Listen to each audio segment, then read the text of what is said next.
Hello, everybody, and welcome to Roll with Advantage. Welcome to the next session of the Isles of Iverion. Got a fun, maybe shorter, maybe the same length. It just kind of depends on what happens, but isn't that the nature of D&D? Just a quick note before we get into it. River is maybe unable to be here. It just depends. They ran into some personal travel logistical issues, so they're going to try to be here, but they might not. If they are not here, the events that transpired, Eurydice's just going to be too shocked to talk about what happened to her, and she'll talk about it next session. So with that, let's go and roll the intro and dive in.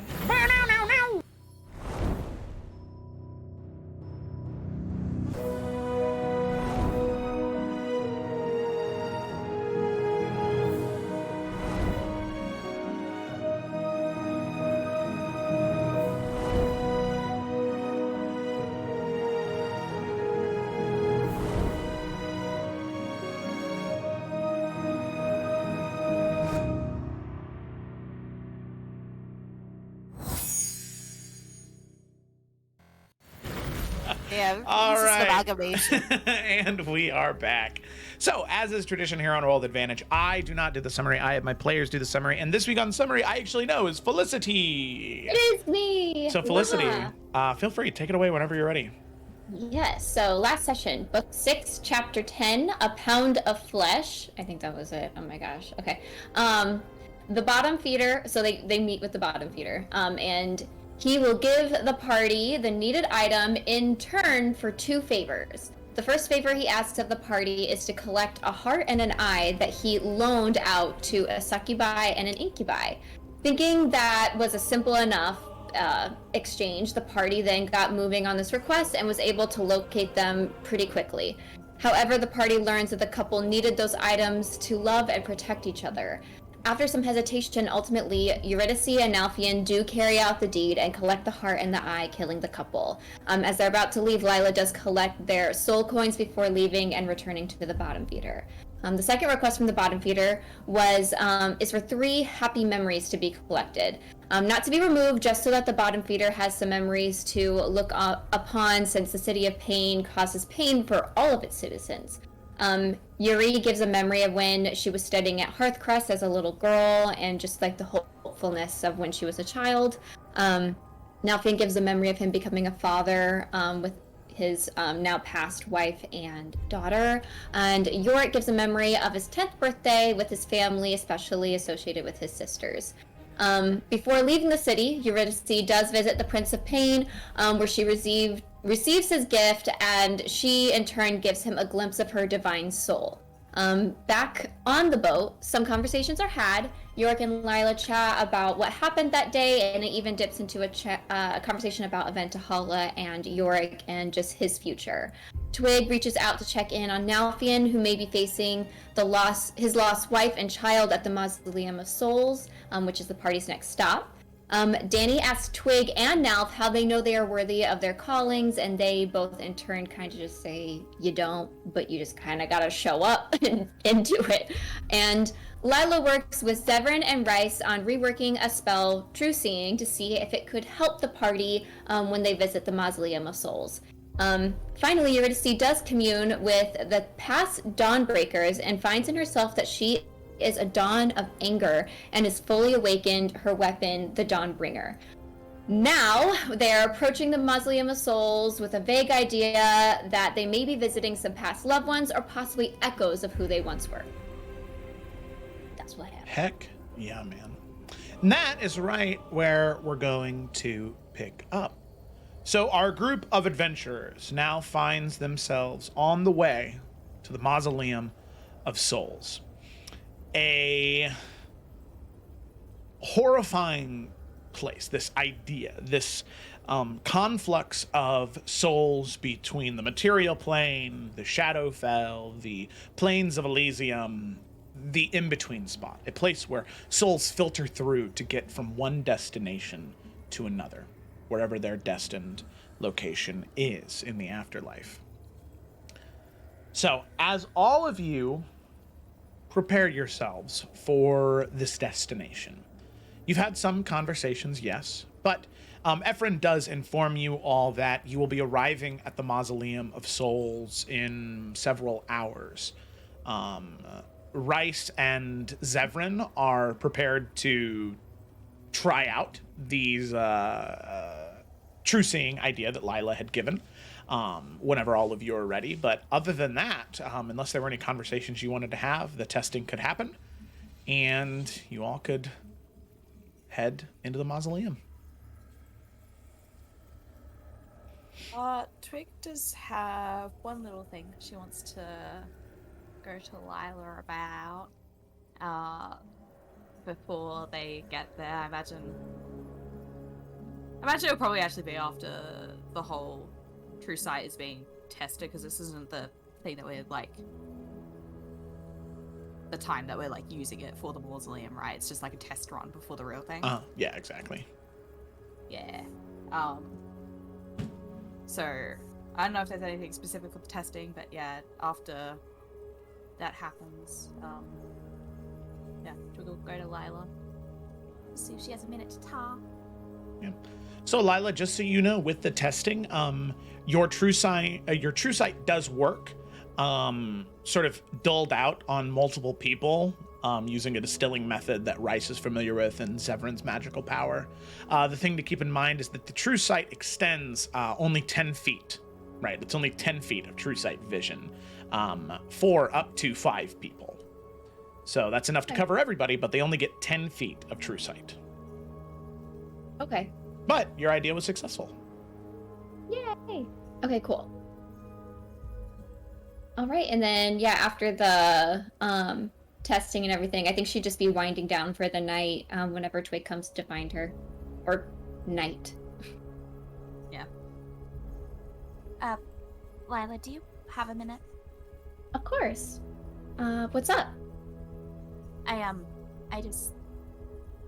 know obviously you've done a lot of work with wanting to make sure that we have the, well, right things going into the mausoleum with the true sight and everything, but I just... Would it be alright if I didn't use it? Sure. Yeah. If it's true that that's where lost souls, or at least echoes, are of people that are important, I feel like I don't want to do anything that might cloud the possibility of me actually seeing my mother. Yeah, I completely understand. I just want you to know that the true sight wouldn't keep you from seeing her. It would just let you know if it really is her. Well, I understand that, but I feel like either way it's changing things. And I don't think it'd matter if it's really her or not. I don't know what she looks like. I don't know, how tall she is, how she holds herself, what her eyes are like, her hair, anything like that. And this might be my only chance, and so I don't want to ruin it by, I don't know, having the spell change anything there. And it doesn't matter if she's real, it'd be the best thing I have. Because none of the books talk about that. She's gonna scoop Twig up on like the bed or wherever they're sitting and say, yes, it's perfectly fine. I wouldn't want to take that away from you. And I promise if anything gets dangerous or anything, I feel like I could still use it for the benefits, right? But I don't want to ruin my chance. No, don't worry about it. I'm gonna use True Sight. I don't know how many other people are, but so not everyone will be, at least some people will be able to see things how they are. But no, I really think I understand what you're saying. You should. Even if it's an echo, it's still something. Thank you for understanding, Lila. Of course. And she's gonna like kind of like squeeze her and give her a tight hug, just because she can assume how hard that must have been just to ask or even bring up. Are you worried about anyone you might see there? No, not like you and Nalfian and Eurydice. I might see my grandfather or my great-great-grandfather. But otherwise, no, I'm not really concerned about it. Everyone I know, basically, that was like super close to me is still alive. What about your ancestor that was an Eladrin, though? That's meant to be an important Got a tie, lot of right? luck in that. So I'll be sorry you cut out, Gemma. Oh shit! I thought you. Oh, am I back? No, you're back. I Oh. didn't hear what you said. I think I might have missed half of what you said as well. Okay, But- she basically just said that she might see her like great-great-grandfather, Yeah. but otherwise, no, not really. She's not nervous. But if one of your ancestors was also an Eladrin, and that's an important connection to you as well, do you think you might see them? It is important to me. And if it really is them, I'd really want to speak with them, but I'm trying my best to not be a copy of them. It would be nice, but I'm letting go of this person I thought I should become instead of just letting myself be whatever I will become. So it might be a little hard, potentially, depending on if they're real or what they might have to say, but it's nothing like a parent or spouse or child. It won't be like what you guys are going through at all. Right. But I guess also, wouldn't you want to be like that person, though? People liked them. They were good, right?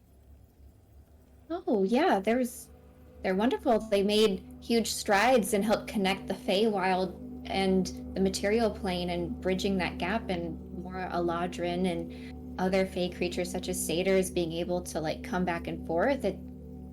He did wonderful things. It's not that I wouldn't want to be like him. It's more that that's what I was told to be my whole life. And it's not a bad thing to become, but I don't know if it's me. Maybe it is. Maybe I'm secret or actually just exactly like him, and I could learn that. But I don't want to force myself to be something if that's not what I would be best at, I guess. Does that make any sense? I suppose. And I guess I like the you that you are anyways, so Thanks. I wouldn't want you to change too much from that.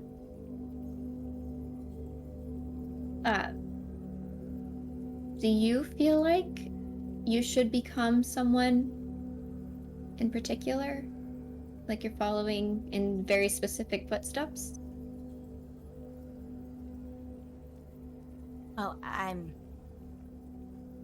not too sure. I mean, I suppose I do want to at least continue on what previous foresters have done, but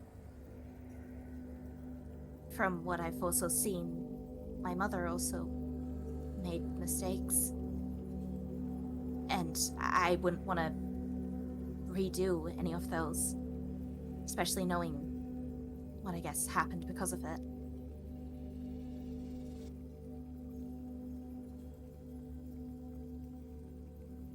You have a So- great benefit of the history and learning from past mistakes.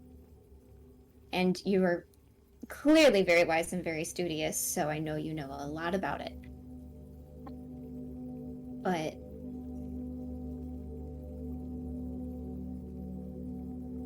I guess I'm just still impressed at how wise you are beyond your years to be carrying all of this and thinking about it and being so caring. Well, I guess that's the other thing. I suppose I'd also just like to be like you as well. She's gonna squeeze her tighter. Yeah, just squeeze back. Oh. Well, I feel like you already owe those things. You're always so caring, you're so smart. Obviously, you always seem to know what's the right thing to do, and so I don't know.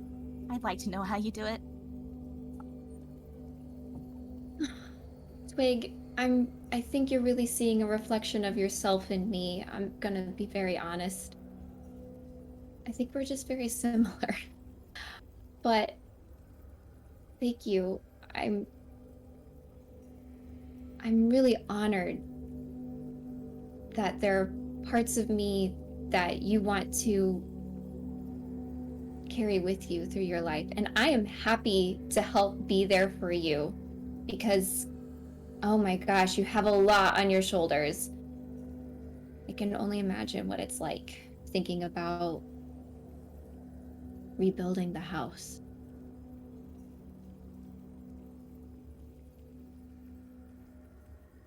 I really believe in you. You know that, right? I just kind of smile, give a little nod. She'll kiss her on the forehead. But yes, let me know how your conversation with your mother goes. I'm really excited for you. I don't even know if I would be able to talk to her. I don't know what I'd say. I think just saying hi and I love you. I really wish I got to know you. Right. Whatever you're feeling in the moment. I guess we'll just have to see what happens, I suppose. And we'll all be there, even if others don't choose to take true sight. I'm going to, like I said, and I got your back. That's certainly good to know. But either ways, time isn't really real here, I guess. But either way, I feel like I wouldn't want to go in tired. No, me either. It's been exhausting of a trip already, and I'm sure tomorrow will be just as exhausting in a much different way. Right. Well, good night, I suppose. Good night. Yeah, that works.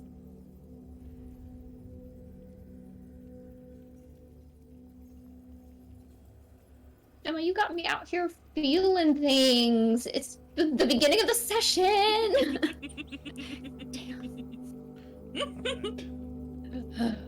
I'm sorry. Great. It's okay. It was wonderful. So, as the two of you head your separate ways, doing the small little prep things you need to do before diving into the mausoleum, like Efren said, you probably have time for like a short rest, an hour to 4 in that range before you eventually arrive. So in that time, now that the testing has been done, you know how the spell's going to work. Is there anything else anybody wants to do before you arrive at the Mausoleum of Souls? Yes. Very well, York's sir. gonna What go may I get fi- for you? Yeah, York's gonna go find Nalfian. Nalfian? Very well. As the delving into the mausoleum is happening, what's Nalfian doing in preparation? What does Yorick stumble upon? Nalfian is currently has a couple books scattered around him, which is not normal. And he is writing. The books are open, I assume? Yes. York just kind of like pokes his head in, looks at all the open books. They all couldn't have been that boring, could they?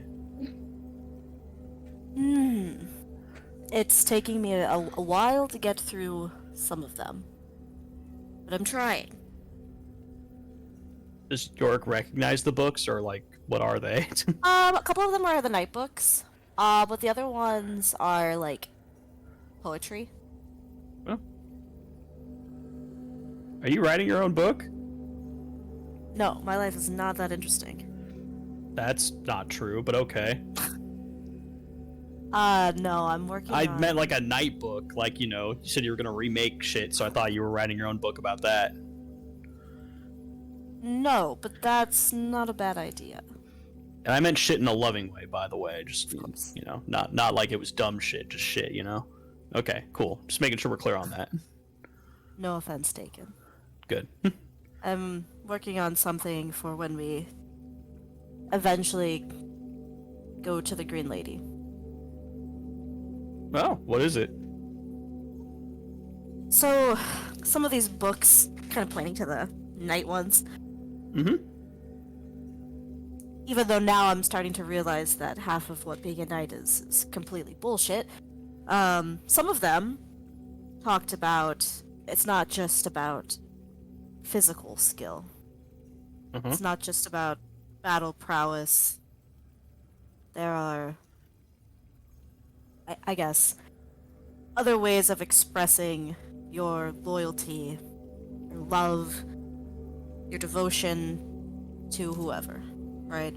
So, a lot of them are writing these epic poems, I guess. They're pretty much stories, just written in a certain meter or verse. And it's interesting it doesn't focus on the knight itself, it focuses on the person they are devoting themselves to. So you're writing about Twig? Yes. Oh, shit. Does she know? I think so, but I'm not too sure. I've been asking her a lot of questions, and I don't think she likes answering them because questions make her nervous. She might be putting it together. I'd say it seems like she loves questions, so interesting. I All right, don't well, think not she a... likes questions about herself, but Oh. Yeah, alright, maybe I could see that. Well, anyway, so this is important. I can come back. it's alright. We got plenty of time. Well, we don't have plenty of time. We're going to be at the mausoleum soon, so... I can take a break. Okay. York will come inside. Wanted to talk to you about the other day. And, like, I don't know. I'm worried I'm confused, which is frequently the case. So, like, if you're just like, yeah, you don't get it, no offense taken.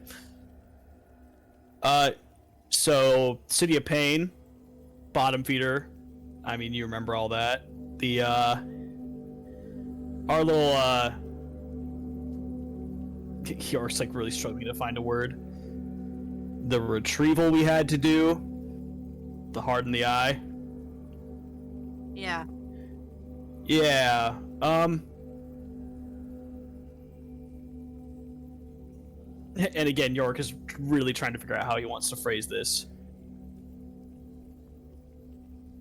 Why did... You know what, I'm just gonna ask. I think we know each other well enough by now. Why did you kill... I don't know which one Nalfian killed, but like, yeah, why'd you do it? I mean, like, I know we needed to do it, but I offered to do it, so why did you do it? Nalfin closes the pages he was writing on. Uh-oh. York says out loud. Yeah, that moment's been... Not gonna lie, I didn't necessarily like how it went down in the first place. But why did I do it? Because, I mean, kind of gestures out. I have to redefine what it means to be a knight. And this is just one part of that. To make hard sacrifices so others don't have to. A knight doesn't walk away from his word, especially when it deals with the Dark One. I would not have you, or any of the others, carry the burden of taking their lives. None of us wanted that. None of us enjoyed it. But as a knight, I will carry that weight instead, knowing what needed to be done, and it wasn't in vain. And as a knight, sometimes doing what is good it's not always gonna feel right. So I'll carry that, so that way you, Twig, the others don't have to. I mean, we gave those people a moment to find peace. If we did not kill them, someone else would have, and I can guarantee you, they would have not shown a single ounce of mercy that we did. I gave them a chance to find peace, to give their love, say their goodbyes, and most importantly, I was honest with them. They didn't want our empathy. They wanted a quick end. I didn't want to take their lives, but I did it because we needed to find Emerald. We don't stand a chance against the Dark One. I did it because, as fucked as it was the most honorable thing a knight could do in that moment without endangering everyone else. I won't put that on anyone else. If it gave me a way out, I could have taken it, but I didn't want to take it.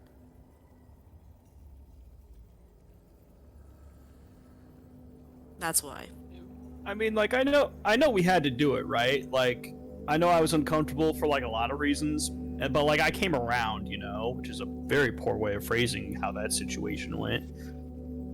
But, like, again, like, I offered to do it, you know, and I mean, like, Twig was there, I don't know, I just don't know why you felt you needed to do it, that's all, you know? Like, you specifically, I guess. Like, it definitely needed to happen, like, we did really have a choice, but just why you specifically is the part that I'm struggling with. And I'm not saying you did a wrong thing, like that's not where I'm coming from. I'm just trying to understand, because I know you're trying to be this like awesome knight, and you're doing great on that, by the way, if I may add. And I mean, just like, you know, Twig was right there, and I don't know, I don't know, you surprised me, I guess. I just didn't think that that's how that was going to play out. Alfred looks at him a little confused. What? I guess I'm missing this. Because I didn't want to do that, but I didn't say you wanted to. I understand. But I also am not gonna back down. I'm also not going to put that on you, Yorick. I understand you are willing to step up and handle it. But I just said, I'm not gonna put a burden on someone else when I can handle it. I know Twig was right there, and it was good for her to see that. I didn't want her to, but I didn't want her to see that I couldn't make those hard decisions. As a young girl, as a young lady, she has to make hard decisions, ones that she doesn't like, ones that she might not agree with. But as a lady, why is she gonna put that burden on someone else? I appreciate it, Yorick, I do. But I think if you were standing in my position, you would have done the same thing. Maybe. I don't know, I'm kind of worried about you lately, you know? And maybe that's just me, like, reading the room wrong. But, I mean, you came to me the other day talking about, like, sacrifice and, you know, if someone needed to, like, die or get, like, you know, super hurt, how, like, that should be you. And now you're saying, like, oh, well, like, if there's a burden I can take, no one else should take that. But, like, if you do that, that means you're going to be carrying all the burden, and then the rest of us won't be helping you at all. And, like, I don't think that anyone here really likes that plan. I don't want to speak for everyone else. I don't like that idea. That sounds miserable for you. It sounds miserable for me if you asked me to do all the hard stuff. And And Nalfin kind of smiles. I'm not asking to be the one to always take every single hit. I'm not asking to be the one to always make every single sacrifice. I realized the other day that is what I was doing. But after talking to all of you, I understand that that is stupid. But in that moment, I didn't hesitate. I didn't change my mind.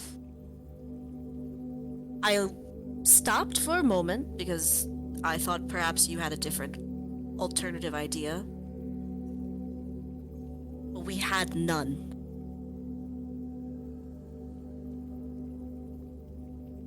I wasn't going to go back on a word that I gave. It didn't have to be me, Yorick, but I was there, and I did it. I'm sorry if that doesn't make sense to you, but to me,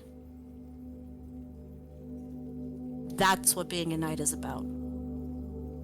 I had to make a hard call. And I wasn't gonna make you or anyone else do it, even if you'd volunteered so.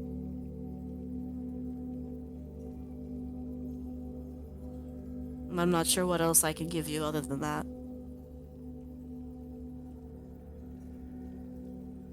Alright, well.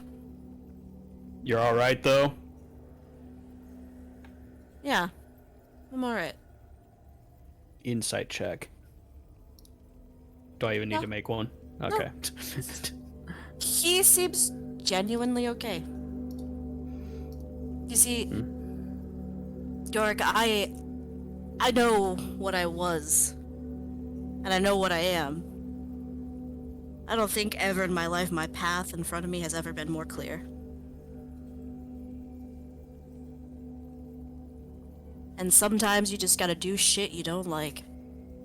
But you do it so the other people around you that you love and you care about, they don't have to deal with it.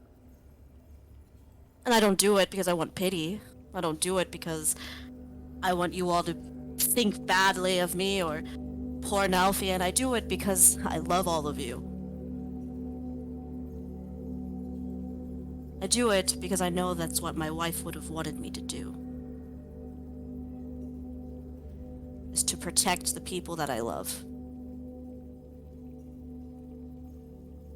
And I have no other way to explain it other than that.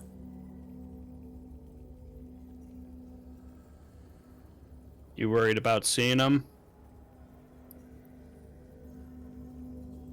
Today?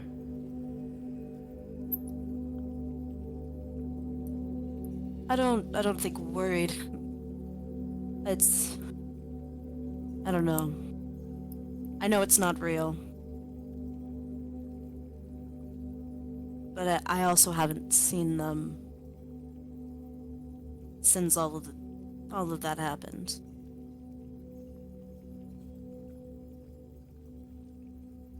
In a weird way, I think that it'll be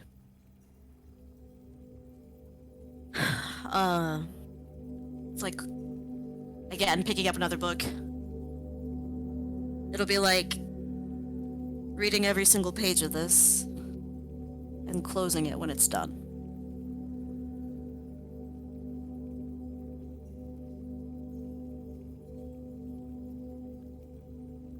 I think it'll be good for me to do this.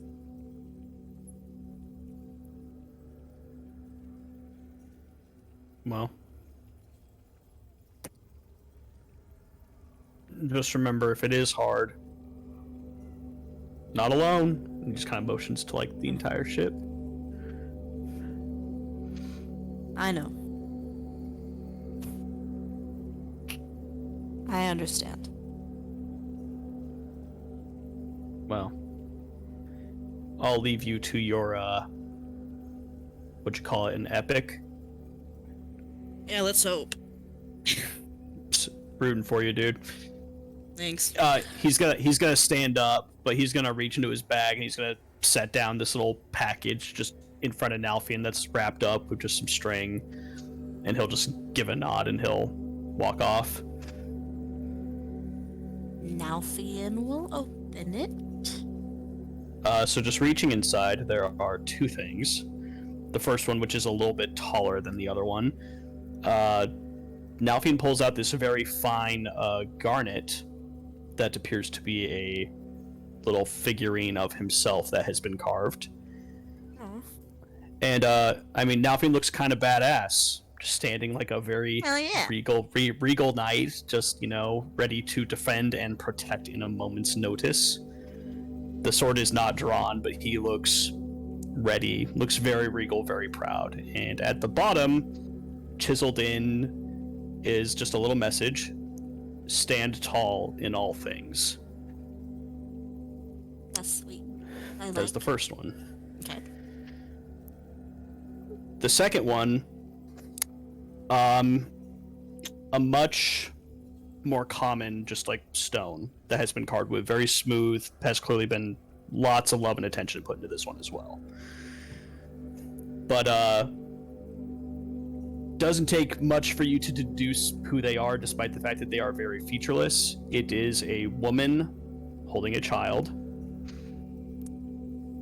and just standing there, very much like, I don't know if you've seen a lot of these, but it's kind of like when people like carve like the Virgin Mary, how like sometimes they don't put a lot of like expression on the face. It's almost kind of made to be like, you kind of see like who you want to see in a way. Yeah. If that makes sense. Yeah. Like, it's kind of that style of art, because Yorick does not know what they look like, and he didn't want to guess because he would have felt bad. So this was the best thing he could come up with. And then at the bottom, it just says, they're proud of you. Man.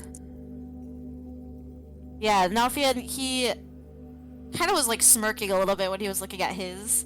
In a very like a little bit that old Nalfian cocky grin was on his face for a quick second. But as soon as he picks up the second one, it just kind of it fades. And it's not a smile. And he just kind of he'll put his aside and just kind of hold on to the second one for a little bit. He'll just spend some time really thinking and preparing himself for what is about to come today. There might be a little tear or two. Bros. Bros who make them feel. Real bros make bros cry.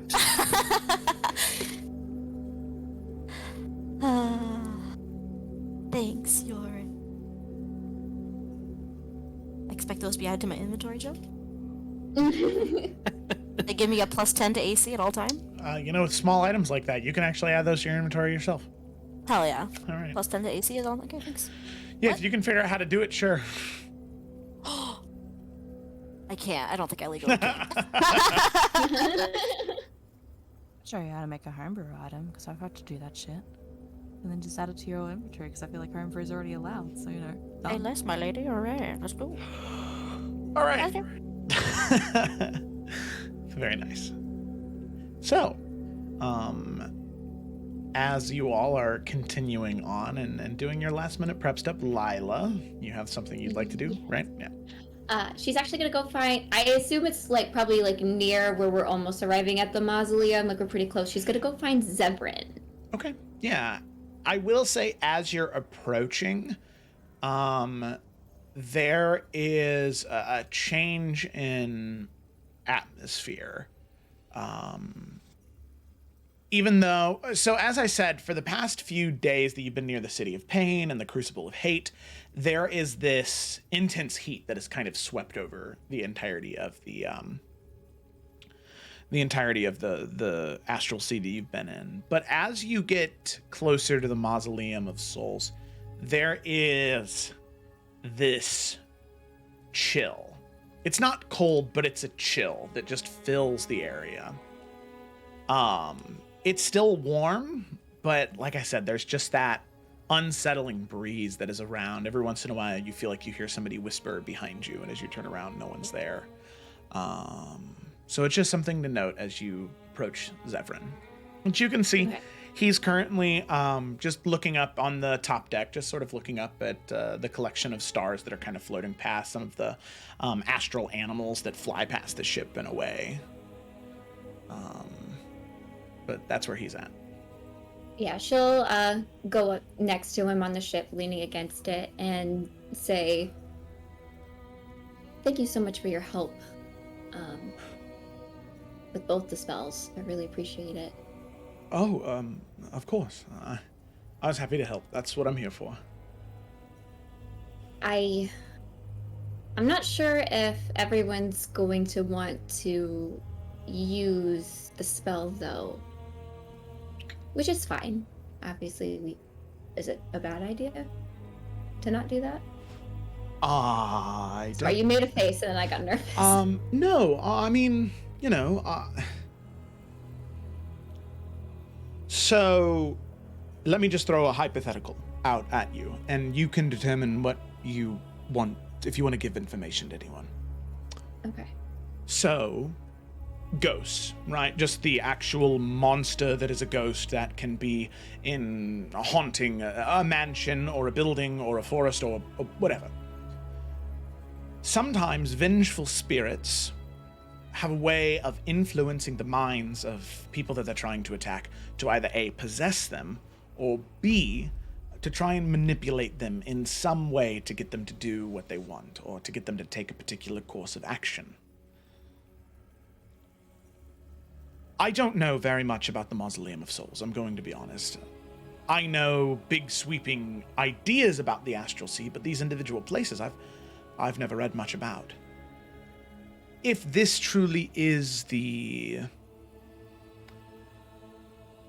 gate, the place where souls go on the in-between, there might not be any vengeful spirits. There might just be remnants or echoes of souls or spirits that have long passed from here, but I don't know.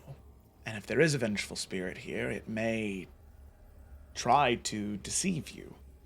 There's a chance. I don't know for sure, for certain, but it's a chance at least. Right.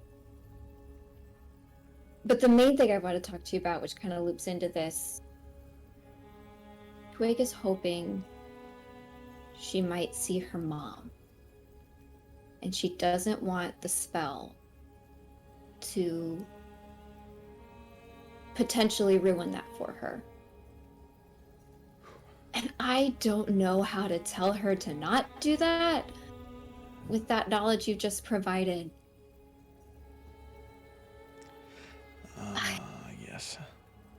That is hard.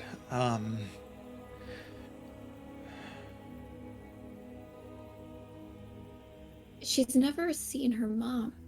She doesn't even know what she sounds like. And Twig has studied and has basically learned everything about her mother that she could in a book.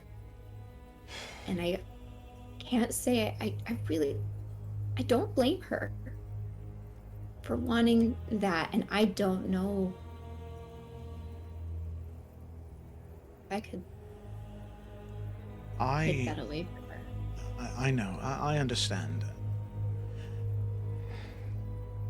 And I think at the end of the day, she's going to make whatever choice she wants to.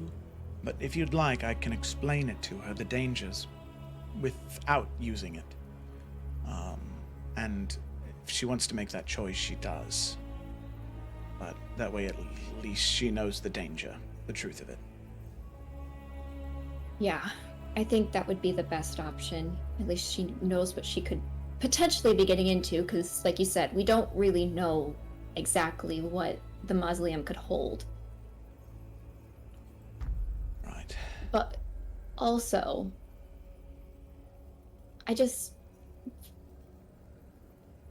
she's so young, and with rebuilding the house and everything, and she really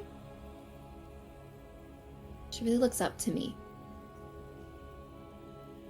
Which I don't think is, like, bad, but I don't know what to do as a role model because I'm a big sister. Belle and I are really close, but she doesn't want to be me. She really is trying to find herself, and with Twig, it's like she's had no one really, I guess, to look up to, and I feel like I'm starting to fill that role. But I haven't lived my life worrying about being a role model, and now I am a little bit. I don't know. I mean, maybe that's the trick. Maybe. I think that the moment you start worrying about it is the moment you start to fumble. Lila, I've known you for a very short amount of time, and I can understand why Twig would look up to you as a role model. You are confident and smart and funny, and I don't know why. I know exactly why she looks up to you. And I don't think that... I think that if you start to get too worried about how to be a good role model, you'll stop being one.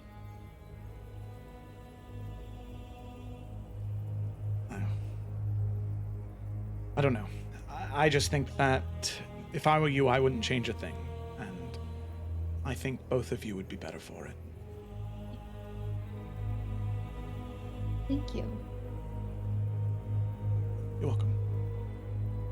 But I think I will definitely be wanting your assistance with any sort of noble teachings or anything of the such. I know enough that got me by, but honestly, like, my parents, we were invited to things more for business. It wasn't for, no one was like, oh, we should invite the Tatianas to make a scene or an entrance or anything. It's like, yeah, we're for business. So it was just different.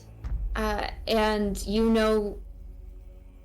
not just so much more, you just are a noble. And I think especially once we get back to the material plane, we're just basically going to hit the ground running with House Forrester. And I don't want to guide her in the wrong way where she's got a lot of weight on her shoulders, and now I feel like that weight I'm starting to understand a little bit, because I don't want to guide her in the wrong direction.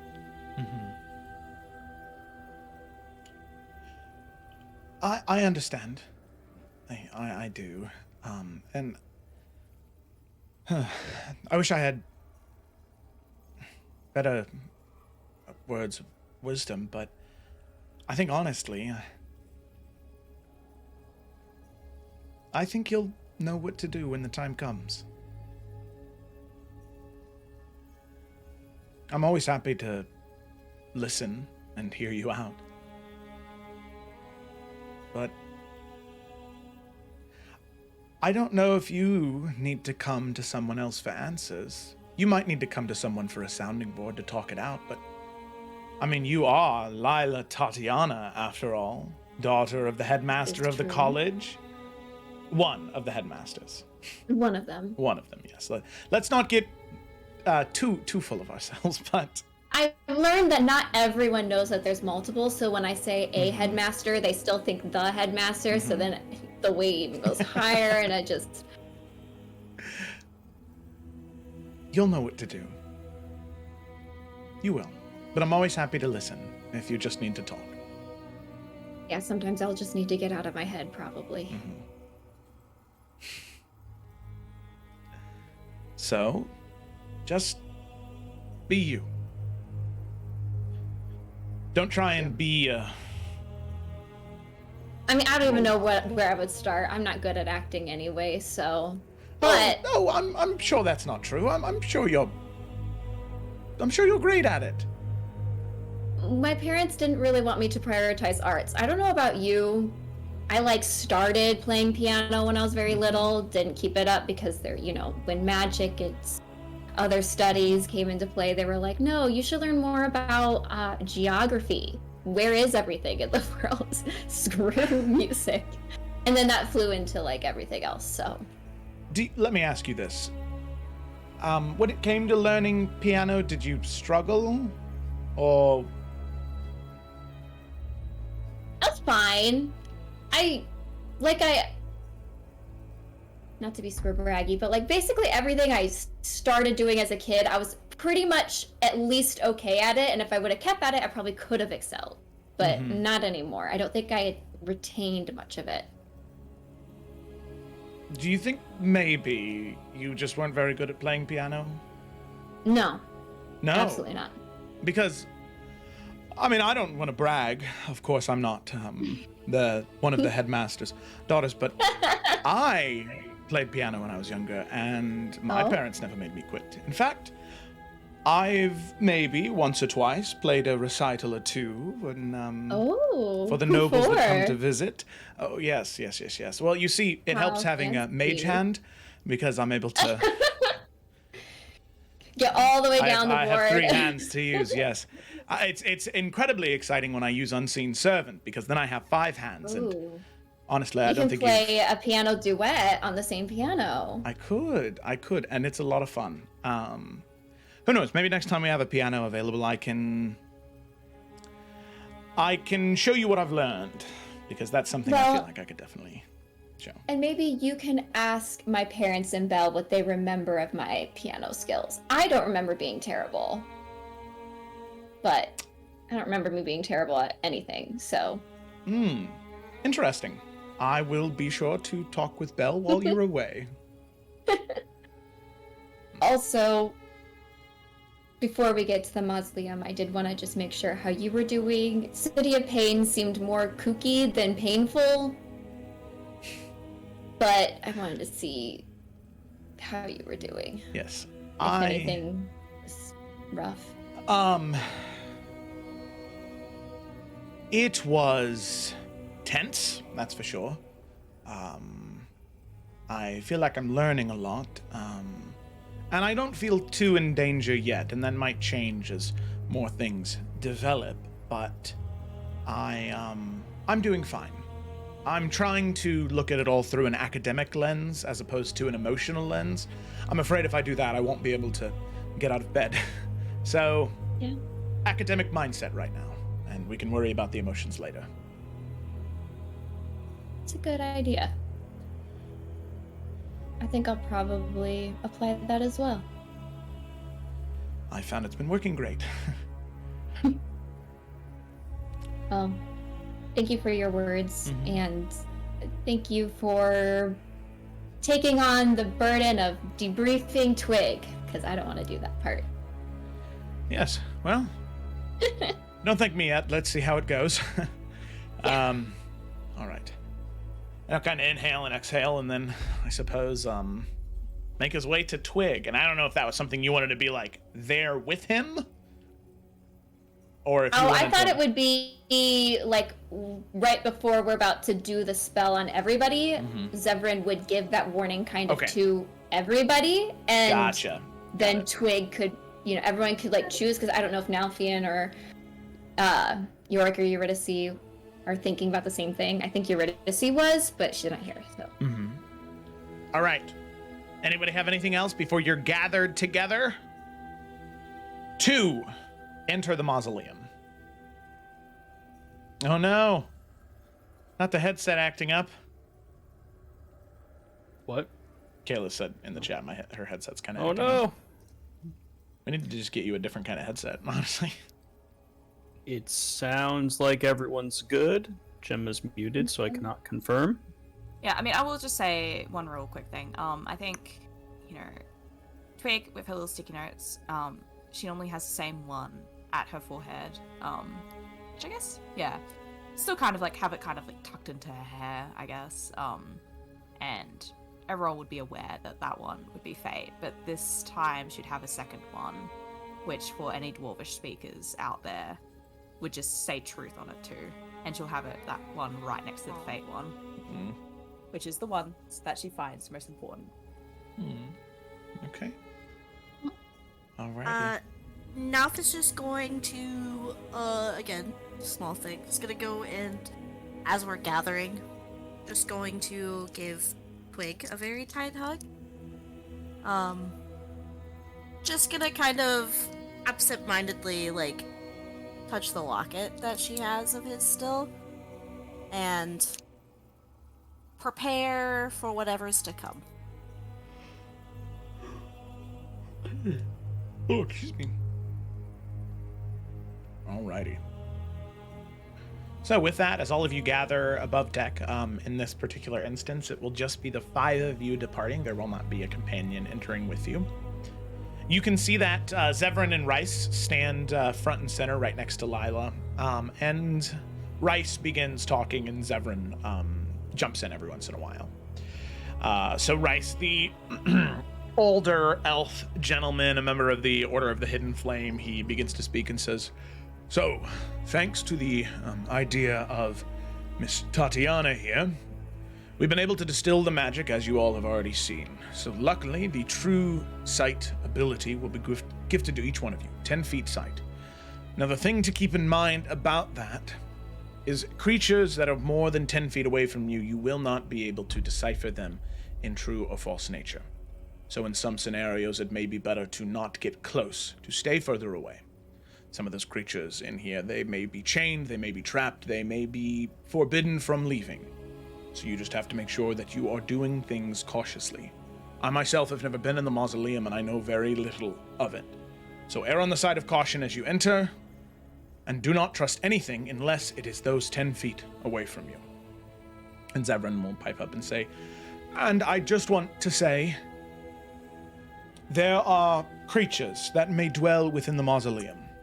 Undead creatures that you may have encountered on your journeys already. Creatures that are undead in nature, like I said, but they have an ability to manipulate one's mind or, in some cases, to try and possess one's body. I don't know if those creatures will be in there, as this is supposed to be an in-between, a crossover, a threshold between the land of the living and the resting place of the souls of the departed. I don't know what you may see in there.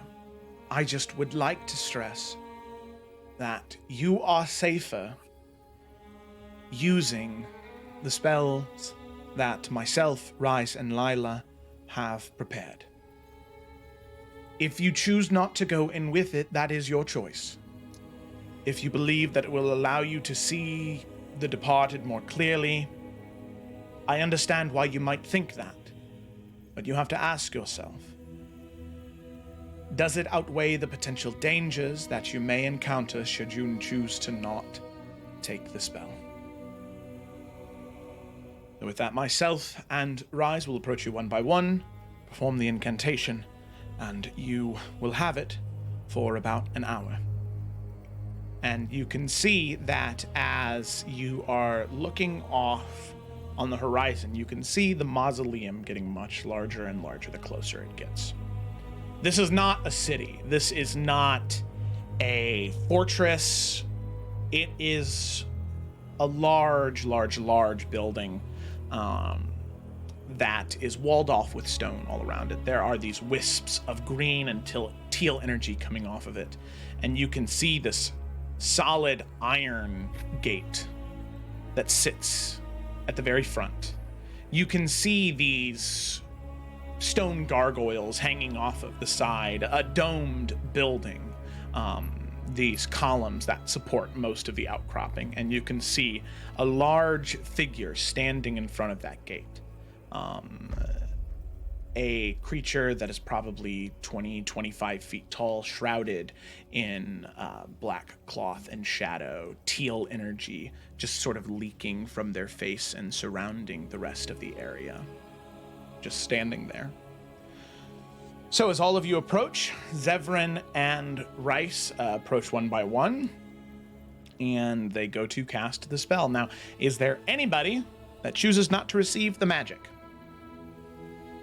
Yeah, Twig, when either Zevran or Rice, whoever it is, when they do come, she'll just kind of step back, shake her head, and I imagine she's near Lila, and so she'd kind of like stand behind where Lila is. Can see Zevran with the one who's going to cast the spell, and he says, "Are you sure?" I am. I'm not trying to scare you away from making the decision you want to make. But is it still worth it? If something were to get close enough to you, and you didn't know if it was real or if it was fake, and it could take something from you, it could hurt you. Is it still worth it?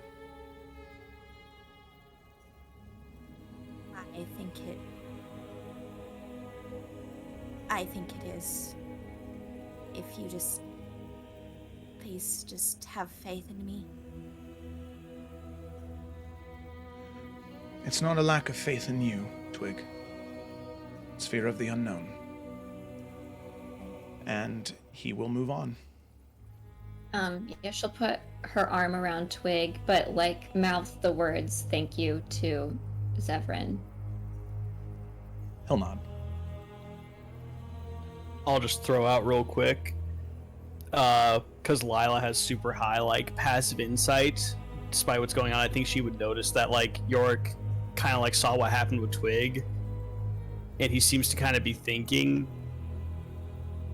And then it looks like he might be about to say something, but he ultimately takes the spell. But Lila would notice that he was debating saying no. Mm-hmm. Okay. Alrighty. Nalthian? Yeah. He looks over at Lila. I don't know how loud that exchange actually was. And just kind of gives her... Twig? Yeah. He just gives her a Good cat. very strange look. And he will also take the spell. Okay. Alrighty. Lila, you take it as well? Yeah. Okay. Alright, so it's just Twig. We'll say Eurydice also takes it. Or she doesn't. It's kind of like I'm Schrodinger's pretty cat. sure she wouldn't. Well, Yeah. Alright. Then I she think she does said it. that in her stars and wishes last time, so. super Nice. position, it's fine. Don't worry about her. Alrighty. Cool. So, with that. Yeah. Okay. So with that, all of you receive the spell, and you begin to move towards the mausoleum. As you land next to it, there is a small gap between the ship and the stone steps that are in front of you. Each one of you are able to jump off one by one and stand side by side as you begin to make your way up the steps of the Mausoleum of Souls.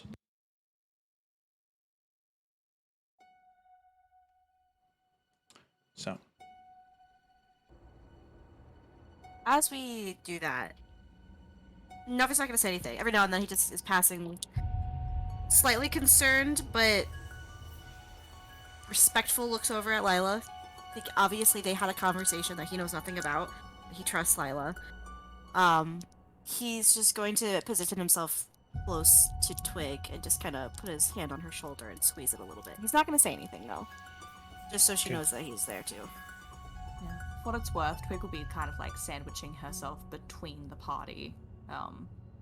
Just to, I guess, get protection through them, you know? So, as all of you begin making your way up to the Mausoleum of Souls, this is generally what you see.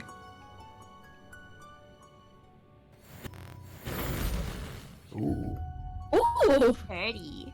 Damn. So, as I said, you I can love see the that vibes. you can see that figure standing there. Like I said, 20, 25 feet tall. Typically, we're Turn. here for the compass, right? Yeah, the psionic compass, yes. Thank you. Sorry, go ahead. And you can see his head is down. But as all of you step up one by one, his head slowly begins to raise. And he begins to speak. What business have you all in the Mausoleum of Souls?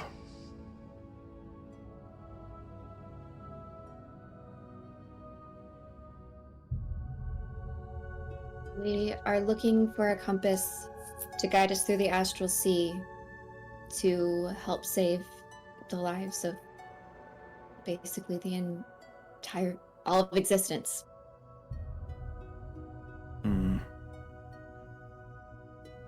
Interesting. So you wish to enter the mausoleum in search of an item? Correct. Very well. The compass you seek,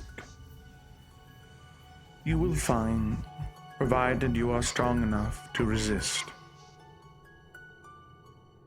You may enter, but remember, you are intruders. You are living in the land of the dead. Be prepared, for all manner of creature may wish harm upon you for disturbing their rest. 5 shall enter, and 5 shall leave, and the compass will be yours. All I ask of you, please place 2 gold coins over your eyes and step forward, and you will enter. It will pay your toll for entry into the mausoleum.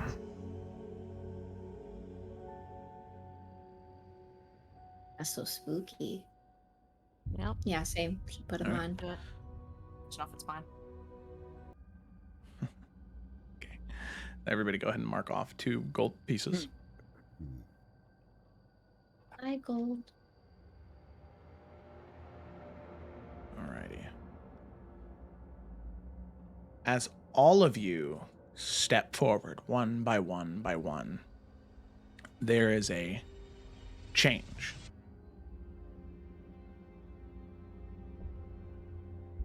As you step forward, there's no creaking of iron. You can no longer hear the thrumming of magic in the ship. You can hear the burning of candles. And you can hear the dissident whispers of souls, long forgotten and lost.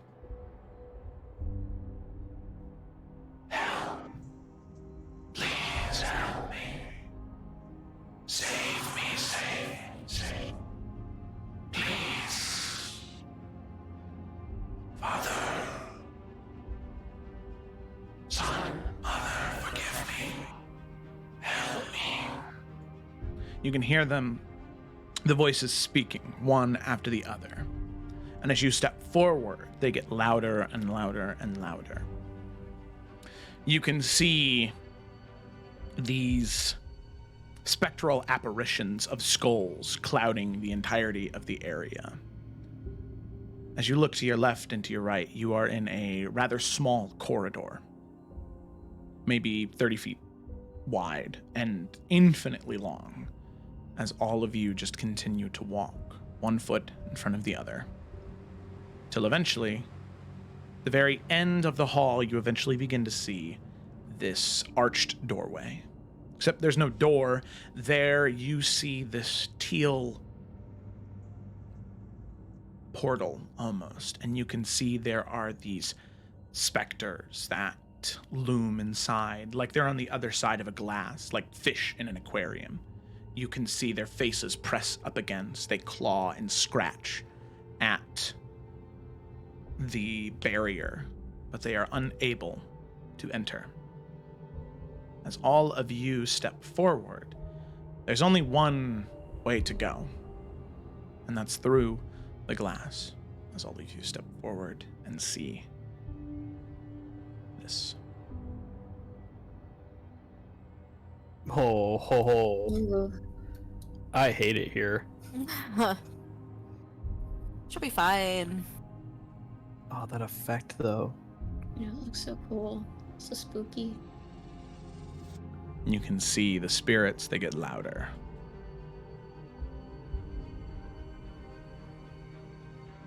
Aw. Another has come. More to take. Don't you think enough has been taken from us? But no, the living come again and again and again, and they take and they take and they take. Fine.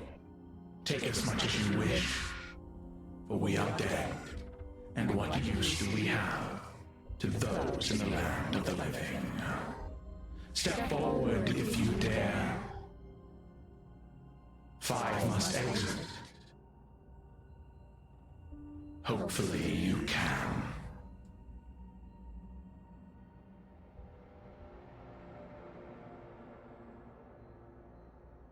Ugh. Okay. Let's move. We ready, gang? Yeah, let's go. I would say Now that's your work. before Twig goes in, she will cast protection from good and evil on herself, Oh, which could be really Good clutch. call. clutch girl, clutch girl. And that lasts for 10 minutes. So Okay. Nice. You know We'll do the what? same thing. yeah, I was gonna say, Yeah, I I feel might like have that Cleric, kind of- Callie, Yeah, I'm like, now wait a if you second. die, the rest of us can be fine. Oh. I don't think I got that one. but I'd there cast it might on you, Kayla, but I'm scared. No. I'm just like, Fine. because I don't have the true sight, I don't be- want to fuck this up. No, When I had it you're- from City of Pain, I was like, wait a second. it was Protection of my probably- dead, that sounds pretty good here. Yeah, no, that was a great call, especially if she didn't take potion or spell. I Fuck don't y'all, Lorna. think I kept it. No. Yes. That's all good. Yeah, for you. after first rest. Yeah, I got rid of it because I didn't think about it. I mean, that's okay. She'll be alright, probably. So. We'll see. Yeah, y'all can see, I'll be safe. Yeah. She also, it Together. seems like, has the least sad thing going on here, so she might be fine.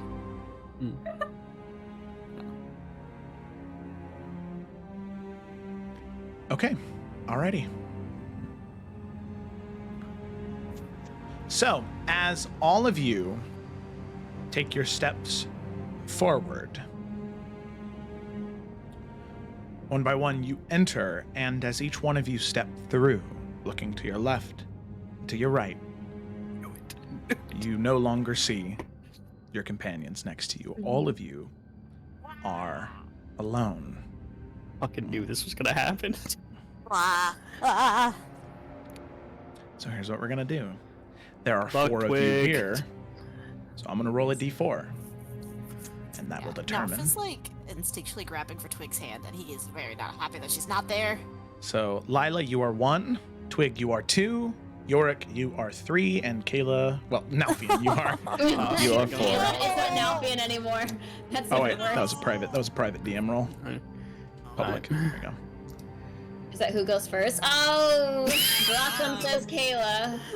Uh-oh. Nalfian, as you instinctively reach for Twig's hand, she's not there. And as you look around you, something very odd is happening to your vision right now. Everything around 10 feet of you is solid stone passageways. If you go to the wall to your left or to your right, you can see the spectral sarcophagi, or coffins, that are stacked up you can only see them for about 10 feet up and 10 feet to your left and to your right and in front of you. And after that, there is a change. There is a shift in the air and in what you see.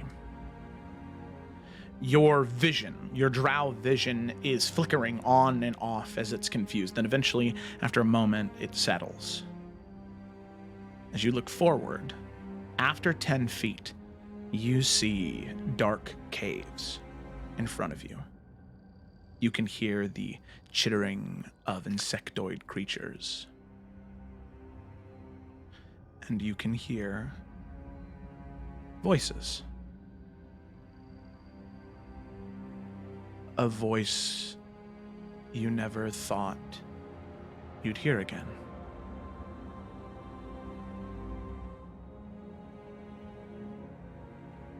Do you follow it?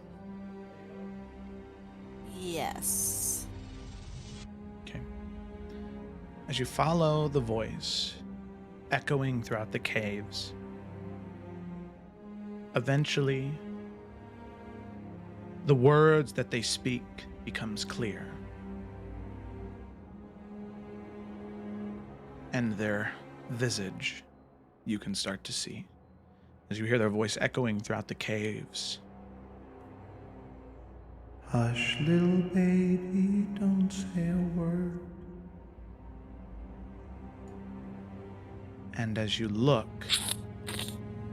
you see a woman, long raven hair, her skin decomposed in places and missing in others. You're about 20 feet away from her right now. And as she turns around and look at you, you can see this corpse within her hands, this small infant. And you can see this scowl in her eyes, this look of hatred and anger as you see Liliana.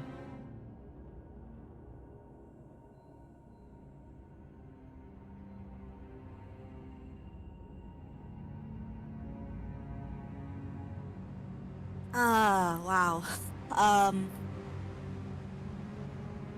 Yeah, so I think as Dalphine was moving, there was a very uncomfortable familiarity to the cave surrounding him. And when he got to the point where he hear the voice a little bit more clearly, slow down. Seeing her, however, I think it's almost like someone else opens a door and you're standing right before it, and like the door just smacks into you, so he just kind of takes a couple steps back. There's a part of him that goes to touch the locket that he knows isn't there.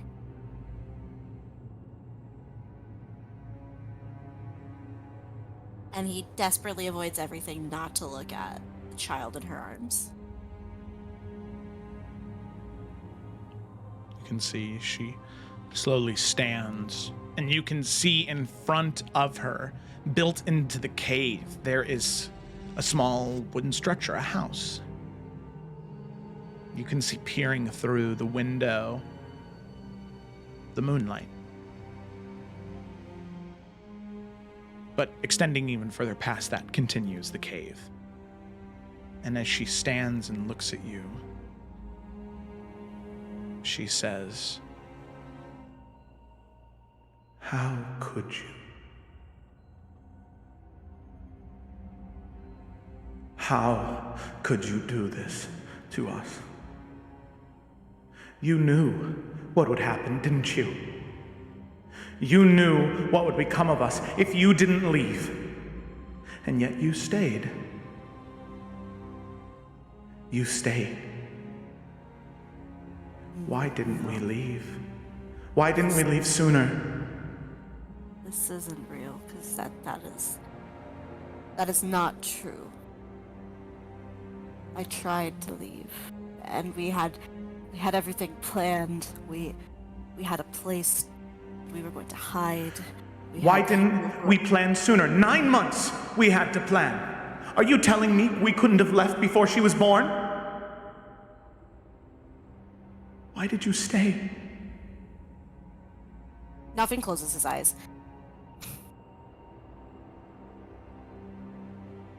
But I still remember the moment that came over to my table and you laughed and you made fun of me and you said, "Wow, your hair's awfully long for a soldier.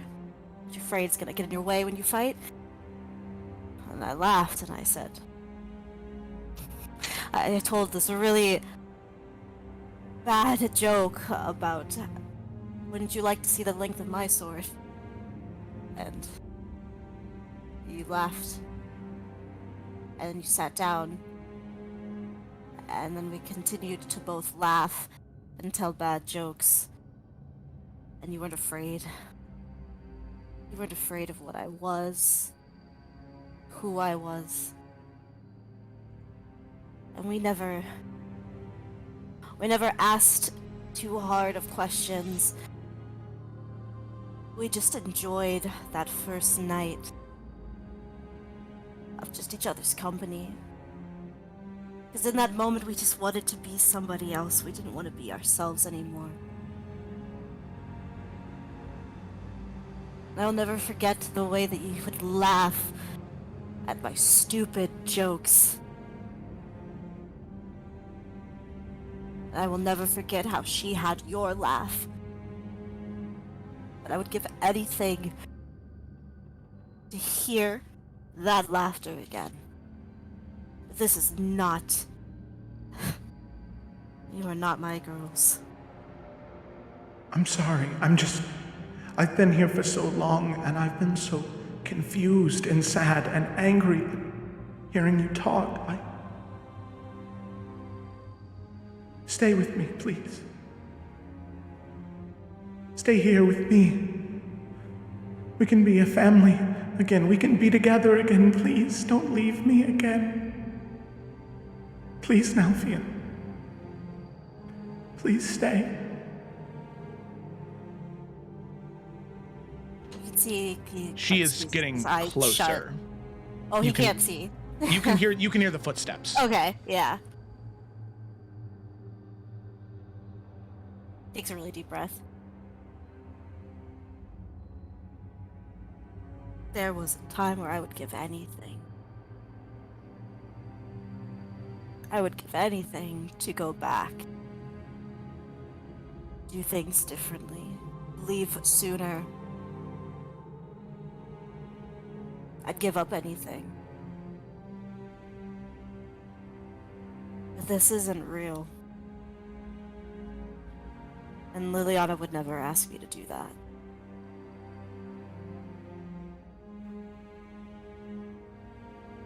So And he's much gonna can open his change eyes. over the years, Nalfian.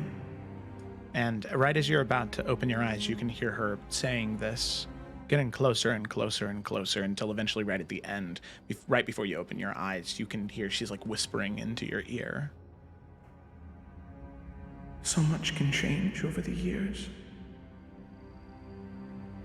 How long do you have to be alone before all you want is for the man you love to be back by your side?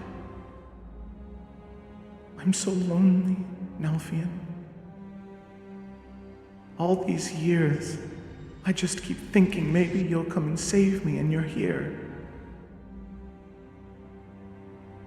And I don't want to leave you. I don't want you to leave, so please, Nalfian, stay. And as she gets right up to you and you open your eyes, you can see the true sight is working. As the creature that stands in front of you is not Liliana, it is not this visage that you saw initially. It is some entity, some woman, you have no idea who they are. Some cursed specter that is, you can see she's leaning into your body and you can see part of her form beginning to move into you. You can see she's trying to take you, trying to possess you. Nalfian, what do you do? He is going to, as soon as he realizes that, he's going to look at her.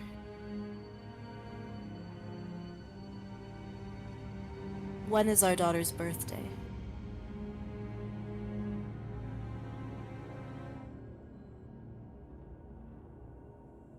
And if she hesitates, he's running to the orb behind her. Mm-hmm. Yeah. She can't answer that, can she?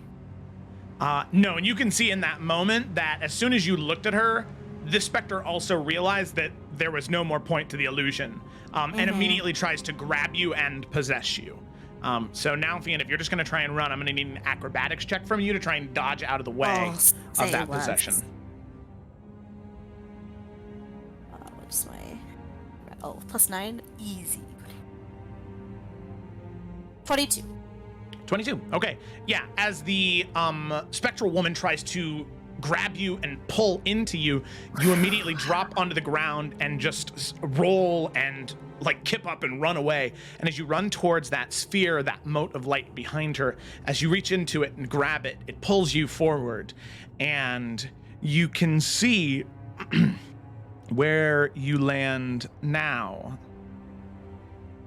You land in a web, falling and webbing. You look around and you try and move, you try and flex, you try and reach for a dagger to cut, but it's so hard as this web has you stuck like a fly. And you can hear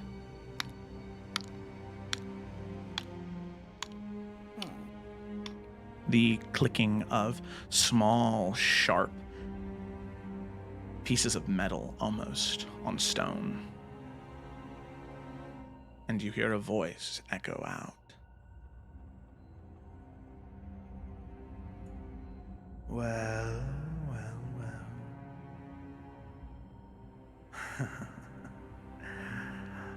I never expected you to come anywhere near me again. After our encounter at the ball. Very interesting, Nalfian. Where might you be now? The Mausoleum of Souls, is it?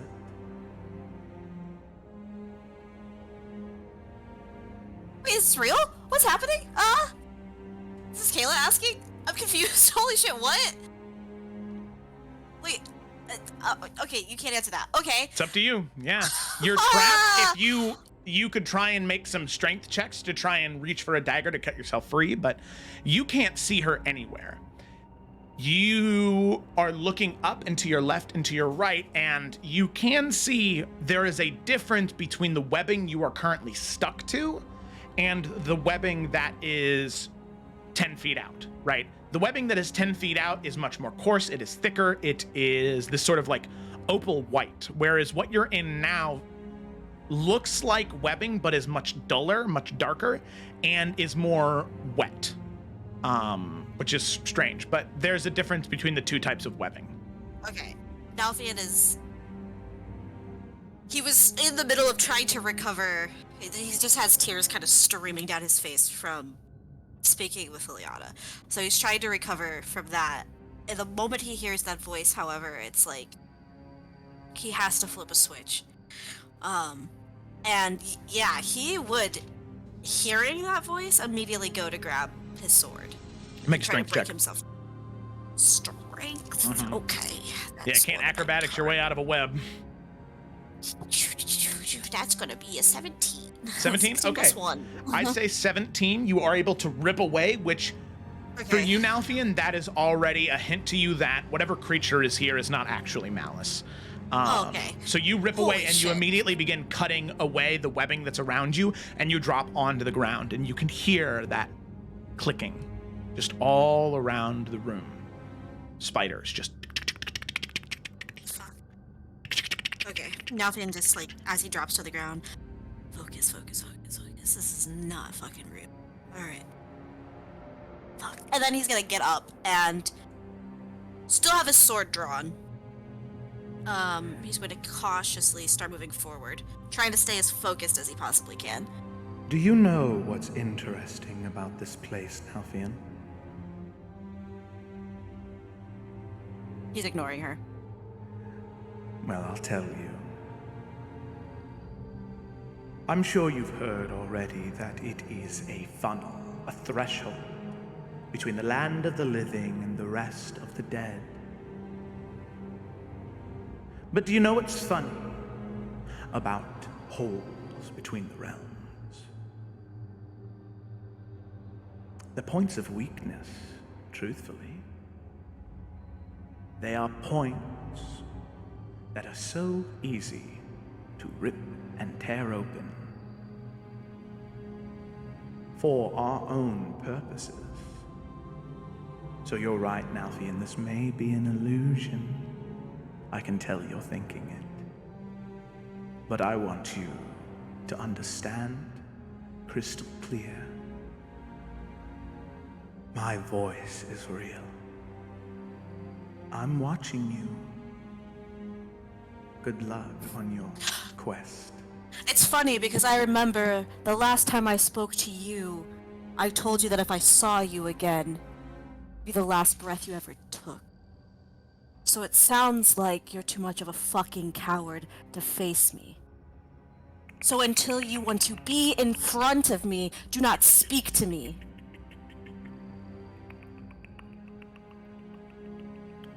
Fucking bitch. And he's gonna keep moving forward. Careful what you wish for. Remember, Nalfian. How many other of the Forsaken do you think have access to this same funnel? There are 5 of you, right? Oh, hopefully they fare much better than you. And Nalfian, in that moment, right as you are walking towards what seems to be the end of the tunnel, you can see this massive spider drop down right in front of your face. What do you do in that moment? He is going to duck and roll underneath it to try to touch the light. Okay, all right. Go ahead and make a dexterity saving throw. Okay. Okay. What is my save?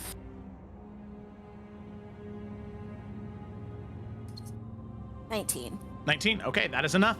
As you tuck and roll, you can see the spider shoots out a web, and there's this a sharp piercer that comes out of the tail end of the spider, and as it goes to jab towards you, you can see this thick green ichor coming out of it, this venom. This poison, and you dodge out of the way, and you can see as it hits the ground, it begins to sizzle away at the stone beneath you. You dodge and roll, and immediately reach for the light. And you feel yourself removed from where you were, and you feel that wherever you are now is much, much, much safer. So with that, we'll go ahead and move on to the next person. I will say, as he comes out, kind of like feeling the ground to make sure that it's real, he is going to finally let himself cry. Because he knew he couldn't do it in there. So he has to do it now when he feels more safe. So he's just going to sit there and cry. Okay. Alrighty. So, you do just that. And we'll come back to you here in a bit, Nalfian. So, you feel safe, Nalfian, and we'll go ahead and move on to the next person. So same rules apply. Lila 1, York 2, Twig 3, or we reroll. Nalfian's already gone.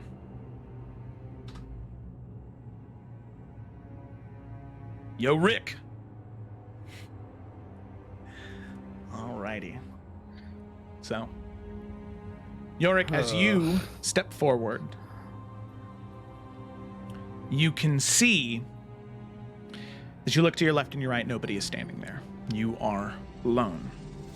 The 10 feet in front of you, to your left and to your right, is the same stony mausoleum floor that you had seen behind you. But everything outside of that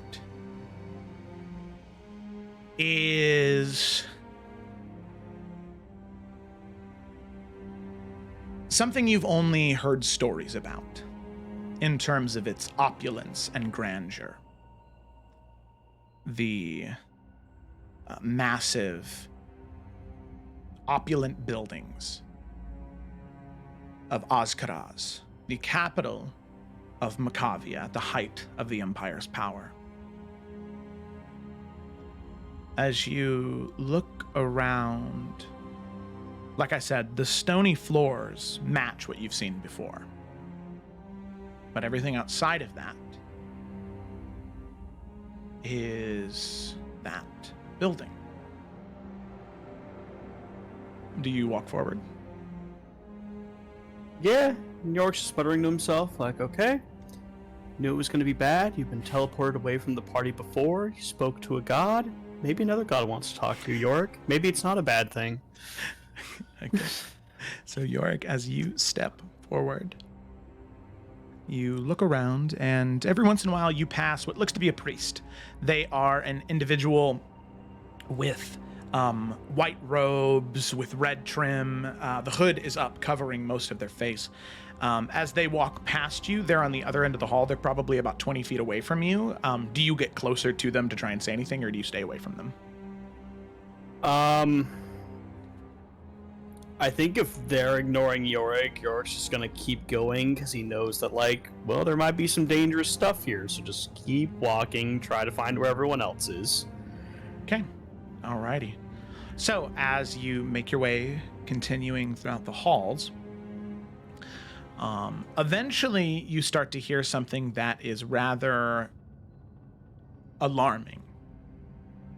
You hear fighting. The clashing of swords and weapons, the flinging of spells, the explosions of magic, and you hear someone's voice that you are indeed very, very, very familiar with. Toljan, the witness. You can hear him yelling out, "Please! Someone! Help! Please!" And you can hear a few more flicks of magical energy. The clinging of spells and shields, the flinging and shooting of arrows as this individual keeps yelling out for help. And as you round a corner, you can see tucked behind what looks to be a turned up table. You can see the dark elf man, finely trimmed beard, a headdress of black and gold and the cuffs of gold covering his ears. You can see him sitting there sort of looking around, and he sees you. He makes eye contact with you, and he sort of reaches up a hand. "Yorick! Yorick, please help! High Hunter, I need you!" And, like, looking at the battle, is it just, like, Bakavian, like, soldiers and stuff? Mm-hmm. Yeah, Empire forces. Oh, man. I think York's just kind of, like, starting to, like, very heavily kind of breathe to himself, just, like, trying to kind of see what's going on and, like, this fear that he's had, and kind of contrasting of what's going on. And he's, like, does he see anywhere else to go? Mm-hmm. You're immediately caught with Toljan's appearance. You can see he's wounded. There is blood sort of running out of his stomach. You can see that it's the gold and brown robes that he wears. They are just saturated with that deep red crimson. But as you look down the left towards where he is, as you look forward down the hall, you can see this small mote of light. I think Yorick would hesitate, but, you know, we did a lot of prep. We kind of knew that this place was going to be funky. I think he's just going to start running away. Okay. Towards the light. And as you do, you hear Toljan screaming, yelling in pain. "Please! Yorick! Yorick! No! As Yorick, you hear the screams of pain of somebody you've looked up to for most of your life, somebody that gave you such a high position and high status. And for a moment, you really believed that you left them there to die. But you push forward. As you reach for the light, you immediately fall through, and as you do, landing, slamming onto the ground, you pull yourself up, and you can see the immediate area around you is the same stony mausoleum floors that you've seen before, but extending past that 10-foot range, you see the Hall of the Witness, the area where you were called, where you were elevated to the position of High Hunter, where you were given your mission. And you see 3 spectral individuals standing in front of you. You see Marmaneth, you see Taval and Akar. You see all 3 members of the Wild Hunt. They look to you. And their voices echo out, and you're not exactly sure what to believe, but they speak thusly.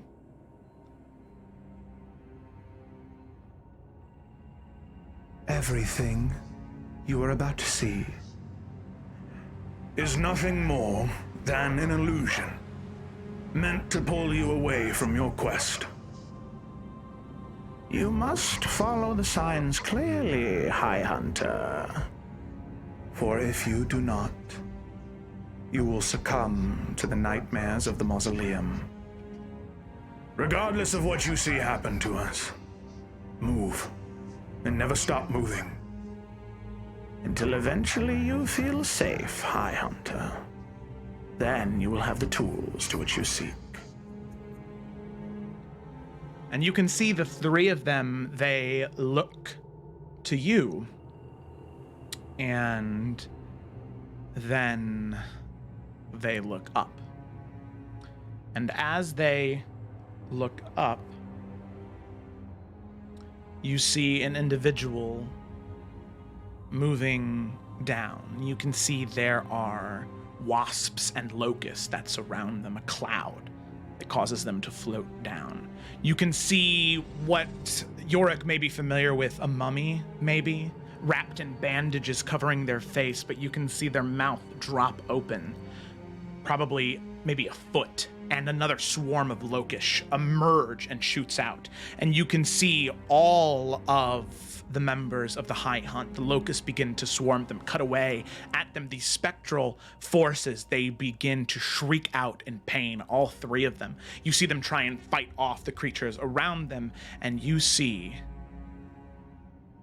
this individual step towards you, probably 8 or 9 feet tall. You can see skin decomposing in areas, and you can see where eyes should be just 2 glowing emeralds as they step up to you.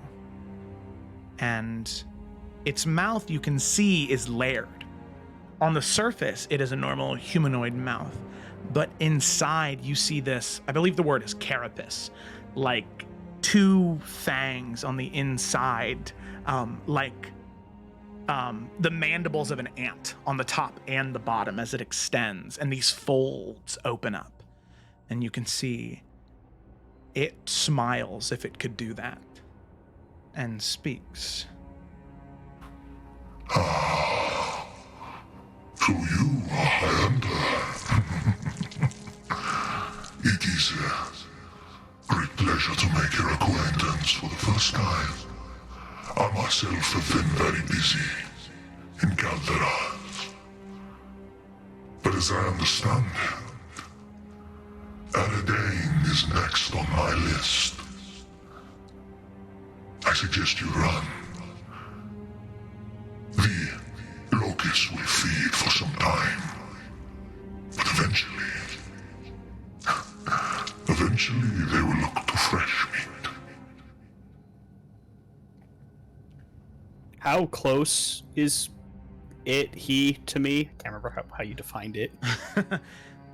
It is probably good. Okay. The Forsaken, which Yorick, you would have, because you've talked about this with other individuals before, Ariman, you can see as he is maybe 15 feet away from you, but the thing that concerns you, as he steps within 10 feet, as he steps within 10 feet of the true sight, the vision doesn't change at all. It just gets fuzzy. It gets... the opacity goes down. It is wisps of shadow coalesced together, but the creature is still the same. It is still Ariman. 10 feet away from you now. So with him kind of being fuzzy, does Yorick think he's there? Like, what does Yorick kind of get from that, just knowing how the spell works? That he's not physically actually there. That this is probably some type of projection of some kind, maybe an astral projection, but maybe something else, but he's not physically there in front of you. But he was disguised to look as though he was. Got it. So does, like, seeing, like, the locusts feed on, like, the wild hunt, like, they already kind of told him, like, hey, this is an illusion, don't worry about it, fam. Like, that's kind of what they were saying. Yes, that is exactly what they said. Like, does Yorick feel like this guy is a danger to him in, like, this current moment? He looks like he's about to be.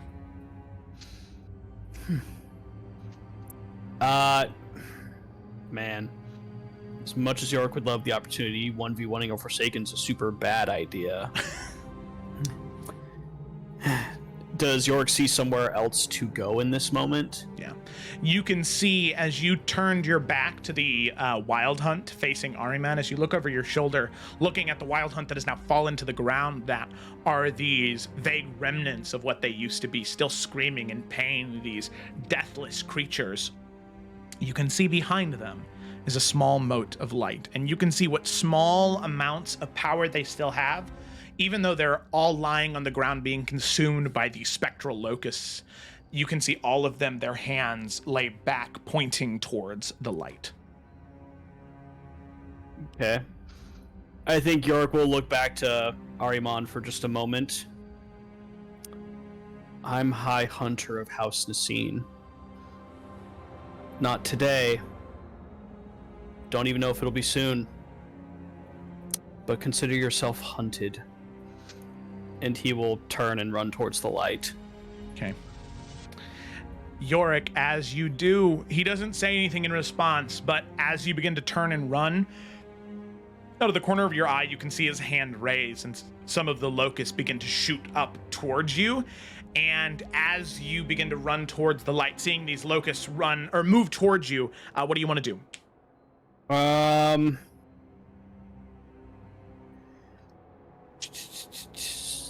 Paladin, not really big AoE stuff. I think he's just gonna activate the white flame. I think it's steel. Is what does the extra damage.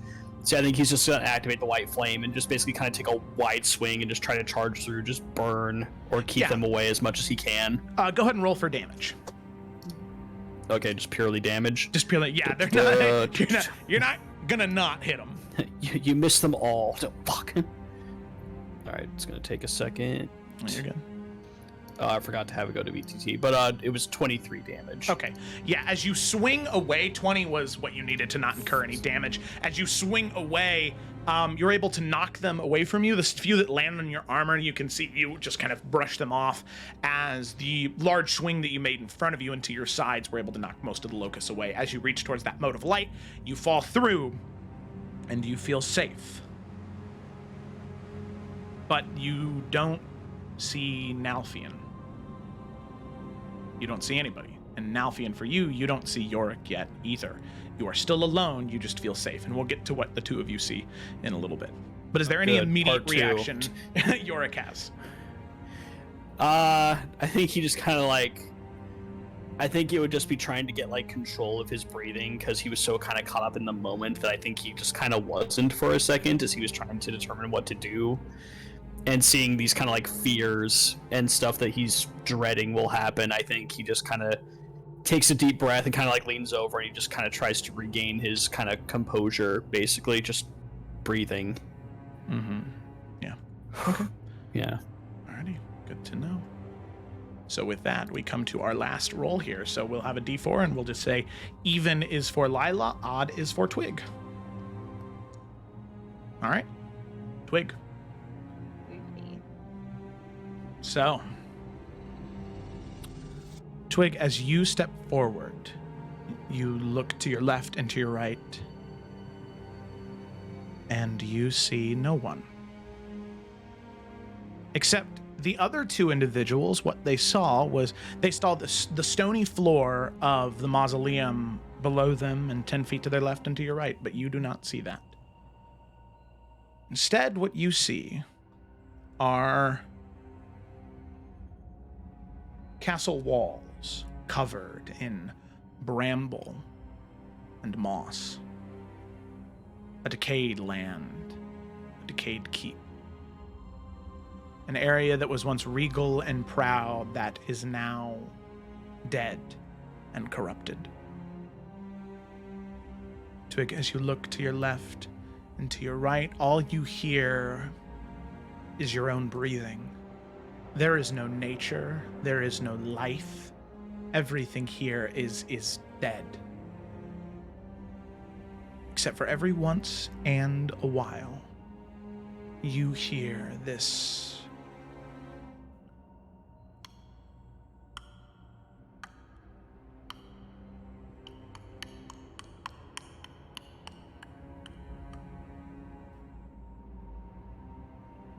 as you look around. You don't see anything near you, but there's only one way to go, and that's forward. Yeah, I mean, naturally she'll continue, but I will say, if there's like, obviously, nature and stuff around her that's been dead, she'd want to go up to just a patch of it. And I remember this is something I asked you about a hell of a long time ago about, but she'll go to some kind of plant, whatever that's decayed, and she'll kneel down to it, even though there's obviously something else here. And she will druidcraft, bring just that small patch back to life, and just whisper under her breath, "I promise I'll save you." And then just spend a moment with it, but keep going wherever she's going. Twig, something odd happens when you cast the spell. You've done that before and it's worked. But something is strange about this place. And while you're able to touch the plant, when you cast Druidcraft, it seems to have no effect. It's very strange. But Promise I'll save you. But she'll just kind of look concerned and continue. as you stand up, you continue to hear those small clicks every once in a while echoing throughout the castle halls. And eventually, when you turn one corner, you can see what looks to be a great room of a keep, with a woman sitting in the middle of a patch of fungal corruption, these sort of large, thick leaves unfolding out of her. You can see shoulder-length black hair, robes of white, green, and gold. As she kneels, her head slowly looks back towards you. And you see the visage of a woman that has only ever been described to you before.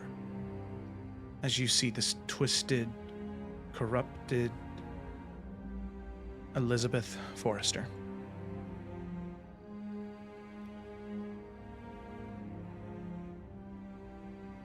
I'm sure it takes her like a hot minute to recognize, you know? Like she'll be there just like standing, expected like something, and then just kind of upon that realization, her kind of tense stance softens a little bit.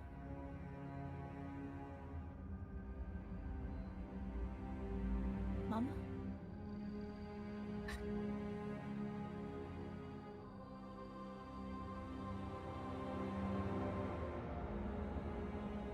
You're alive.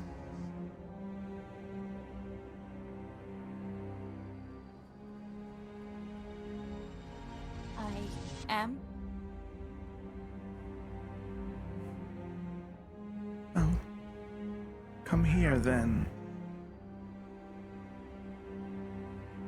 My little lady.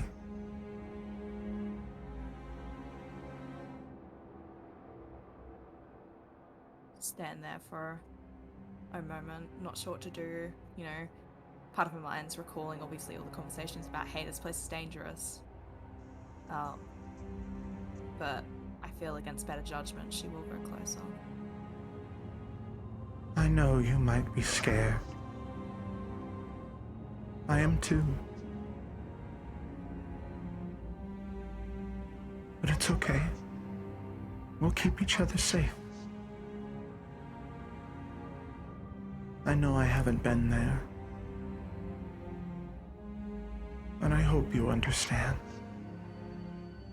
But now things are different. You're here.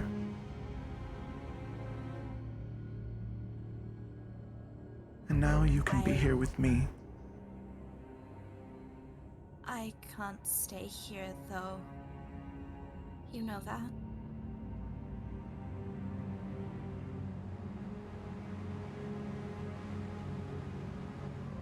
What do you mean?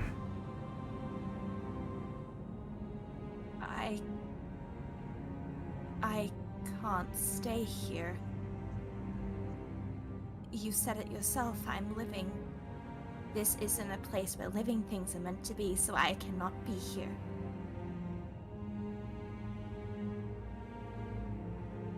But you have to stay with me.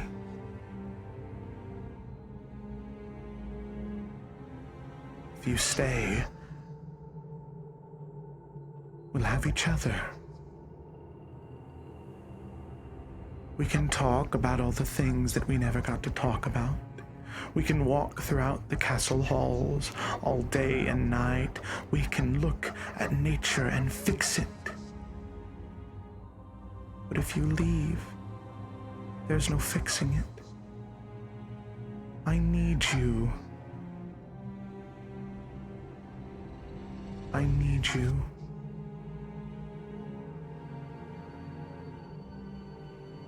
No, it can't.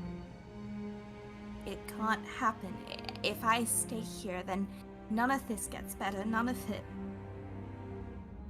And I've never had you to lose you. I can't be scared of losing you.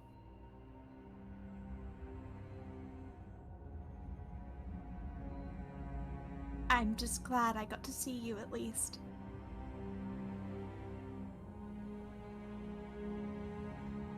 If you leave, I'll never forgive you. If you leave, I'll always be disappointed in you. Is that what you want?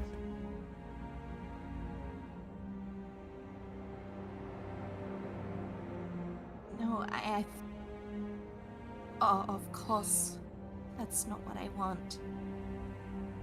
I want to be a good daughter. I want to be a good lady. Then you'll stay with me, Grace, or you won't ever fix any of this. That's not true. That's not true. I wish I could stay here, but I can't. And you would know that as well.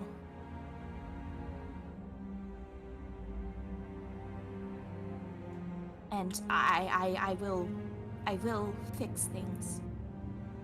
If it's truly you, I want you to know that I will fix things. I will be good. Weak or not, I won't give in. I promise you that.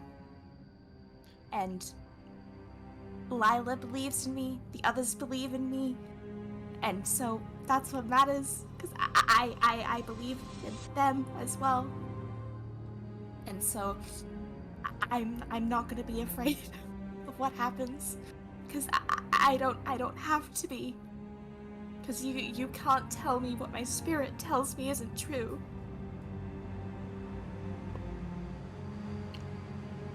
Twig, in that moment, you see behind her the small mote of light appear. And she looks towards it and looks back at you and says, Grace, I forbid you from leaving. You will stay here with me forever, and that's that. And Twig, you can see these vines around your legs. They begin to constrict and tighten.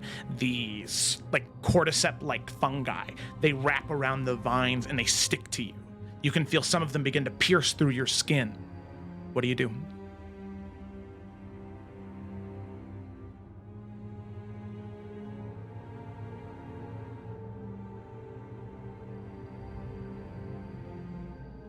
She's only a little twig. She ain't the strongest.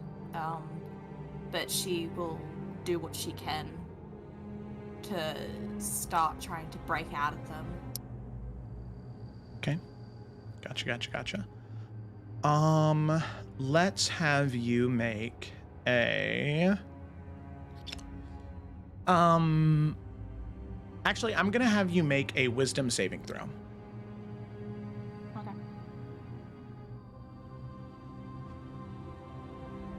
Okay. That's a 19. 19. Okay.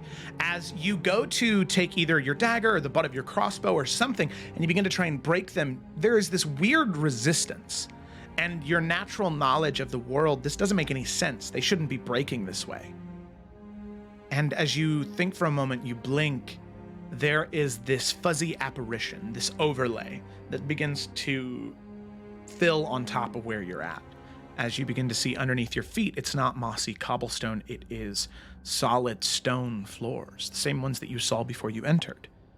The vision comes and goes, but as you look around you, there is this twin world that you're experiencing, the world of Hazran's Hollow and the ruined keep of House Forrester, and that of the decrepit halls of a mausoleum of souls. You can see your mother's image. It transitions between her face and some woman's face that you don't know. Back and forth and back and forth. You know this isn't real. You know that you are free to move and leave, and she has no power over you.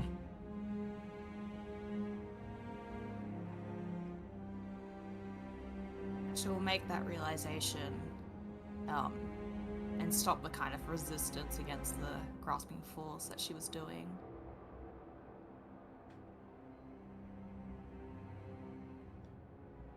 And Twig, as you begin to move, the vines around you, there is a warmth that returns to them, a life of green that returns to them as they retract away from you, as you just begin to walk. As the infection and corruption that is spread in this area peels away from you. As you walk towards that mote of light, you can hear her continuing to yell and scream. If you leave my sight, Grace, I swear on all the gods, old and new, you will never have anything that I ever wanted you to have. You are a disappointment and a disgrace to House Forrester. You are a child who barely knows how to speak to those who want to listen. You will stay here with me because it is safe. If you do not stay, the world will crush you like some little twig.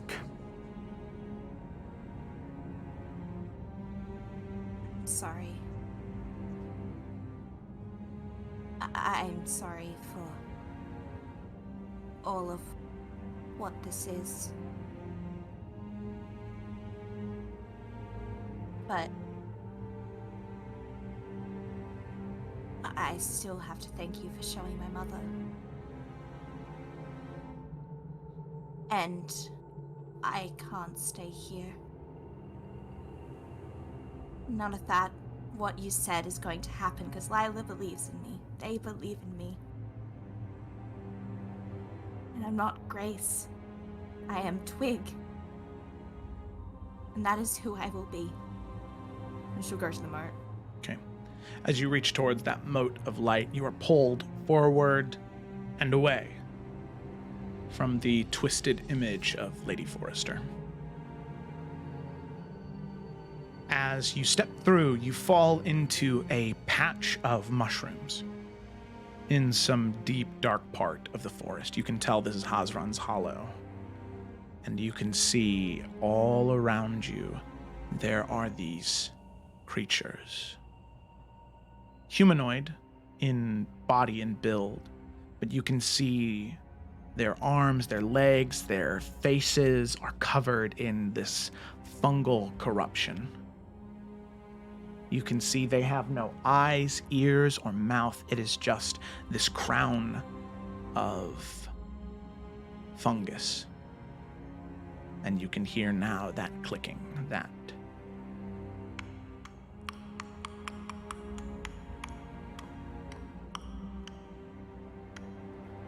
And Twig, you look around, and they don't seem to have noticed you. They have no idea that you're there. You can see one's face is pointed directly at you, but then moves on. What do you do, Twig? As, I guess, quietly and carefully as she can, she'll just continue just moving to wherever seems like she needs to go. Okay. Go ahead and make a stealth check for me. Yeah. Not as good. Okay, what's my stealth?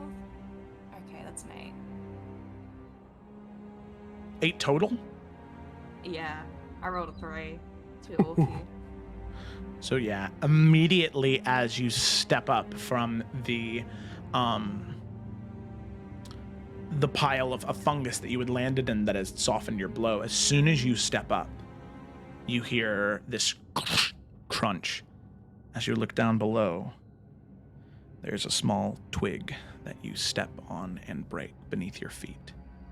And immediately all of those creatures, their heads flick towards you. The 20 or 30 that are around you staring at you. And initially they don't move. They just stare.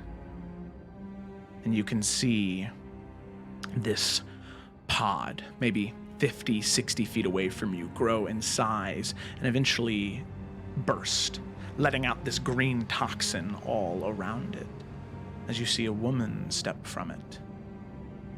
A woman who leaves behind her corruption and sickness. Maybe beautiful at one point in time, but now fungus and vines and dead things grow on her. She looks down at you, maybe 6.5 feet tall, and says, So, this is the one. This is who will fix Hazran's Hollow.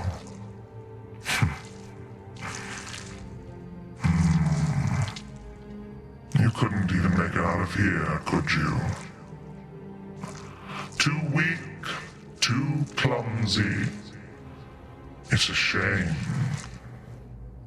I would have loved a challenge. But I suppose I don't get that from you, do I? I've no interest in you now. I don't like my prey easy to catch. Try harder next time, will you? My children are hungry. And they like to chase their meals.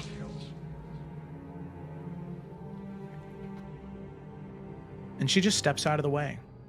And you can see a mote of light appear behind her.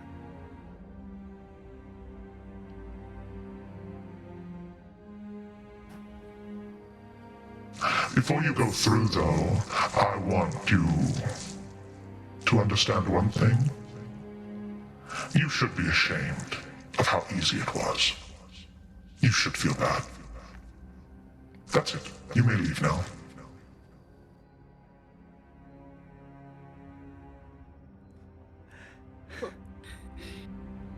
Twig is just very fucking taken aback. I imagine initially it was just the shock of, wait, shit, she's normally not this bad at, like, you know, being quiet. And then just all of that, she would just stand there in shock, take a moment, and just, I think it's only at this point she'll realize that she's been, like, crying ever since she saw her mom. And so she doesn't have, I guess, any words that she can say back to her. And so almost like, you know, like a kid that's just being told to, like, go to their room, she'll just almost step back and purposely, like, have a wide, like, you know, wide berth around her and just go to that next moat. Just head down.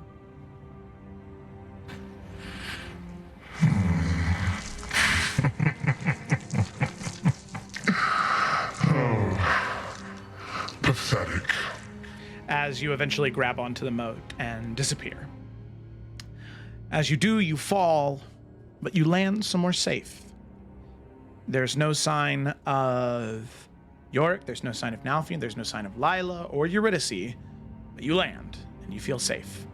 And we'll come back to what you see, what you feel in just a moment, because we now only have one person left. Lila.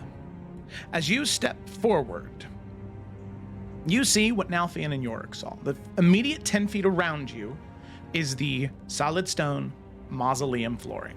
The same thing that you had seen behind the sort of glass panel of twisting souls and hatred.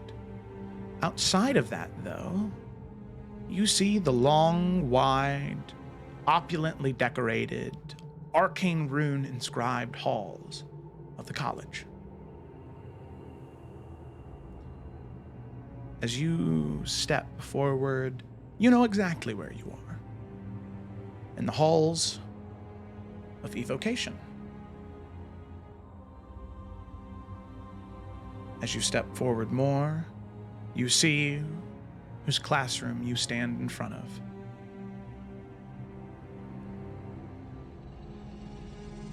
Finch's. The hallway that's supposed to be to your left and in front of you aren't there. They are blocked off. Solid stone. Leaving you only one place to go. She'll like sigh and then go in. As you go in, you can see a man sitting at a large wooden desk, a man you recognize, your professor, Finch. Writing down, probably grading papers. He sees you come in and says, "Oh. Lila, I'll admit I didn't expect to see you so late. Is there something I can assist you with?"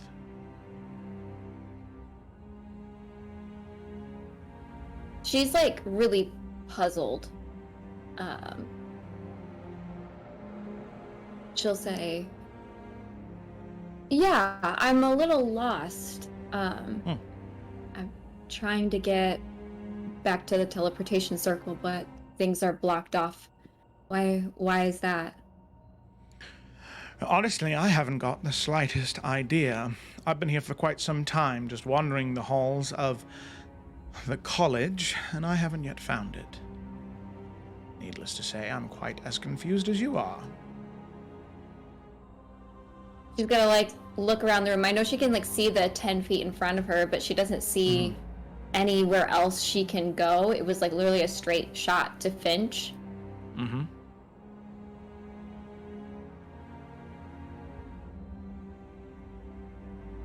Okay, but she like,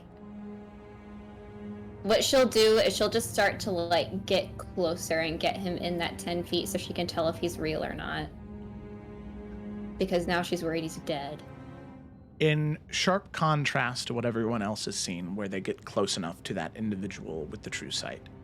As you step close enough, within 10 feet, what you see is very strange. As you step within 10 feet of Finch, the apparition that sits there is not some individual you have no recognition of. It is Finch. At least you think it's him. The true sight's working, you know that much. How did you get here? Do you remember us going down south? Searching for the constellations? I mean, I must be entirely honest with you. I don't remember much. Honestly, it's all a bit fuzzy. And I will say the one thing you do notice, and I should have said this initially, You don't. When you approach the room outside of the true sight, you see the Finch that you know. But as you stepped within 10 feet, you saw the Finch that he revealed himself to be. That's what I should have said. Okay. Yeah. Okay. So as Gotcha. you step within that 10 feet, not only does he look different, but he also sounds different as he says, I must be honest. I remember very little. I remember a strange man approached me. He offered me so much, and I accepted. I thought I had reached the end of my rope as a mage, and that if this man could show me what I always wanted to know, that very well, that could be it. I have echoes of things I remember. I know that you are Lila. You are one of my students at this college in Hearthcrest, I think. Do you remember? And she's like trying to remember the name herself. Do you remember Aegon?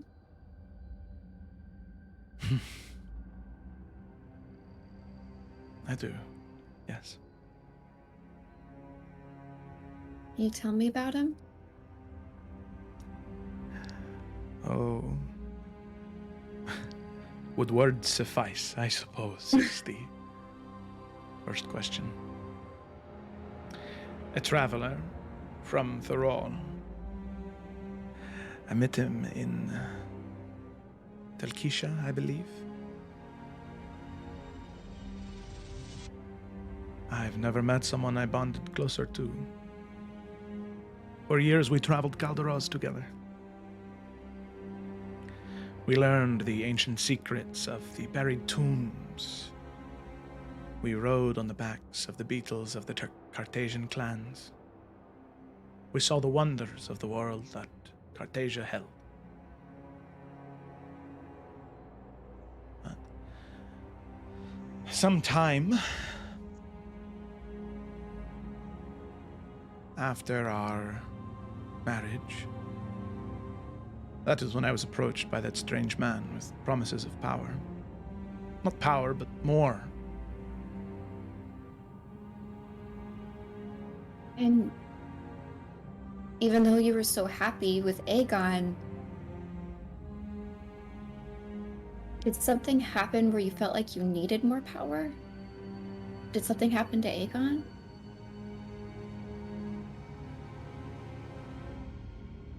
You see him blink for a moment and think.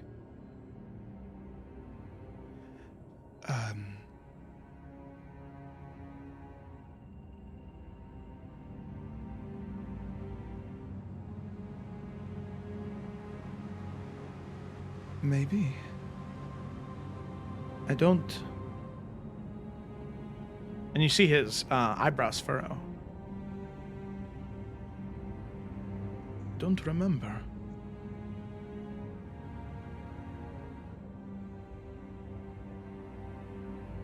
Maybe he was sick. No, he was hurt? No, he was fine. I know we go to, and this is where the quote starts, great lengths to go to save the ones we love. We lose ourselves in the process. Hoping that maybe that would trigger something. He was. He was.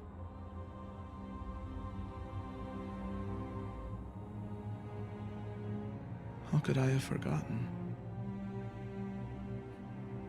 We wandered into a crypt. Some ancient den of evil.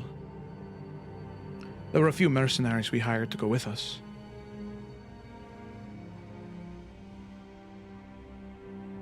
And there was something we saw, a tear of some kind. Aegon was always so curious. He tried to investigate it. He used a collection of magic to try and understand what it was, but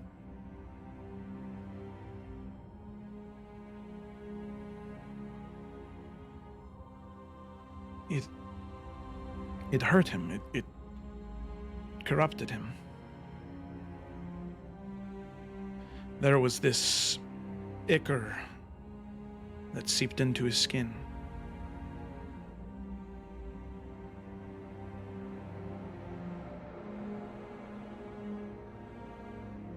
And then sometime later, a man came to me. An elf. Did you get any other look at the elf? Yes, he was, Any kind? I believe a high elf. Golden hair. Purple eyes that seemed to burn like arcane fire. He promised to show me magical secrets that could help save Aegon, but it was so strange. After I made the deal, I'd forgotten.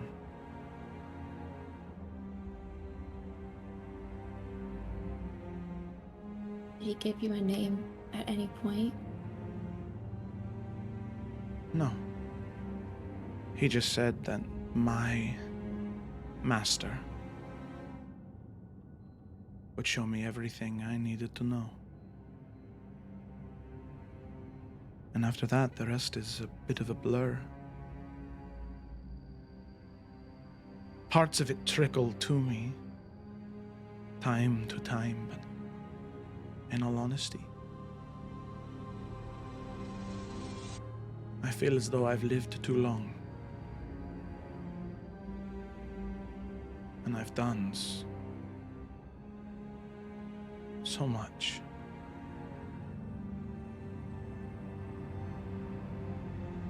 What year was it when you met Aegon? That's me wanting to know how old, like, these 13 are. Yeah, real quick, let me double check something. Sorry. No, you're good. You're good.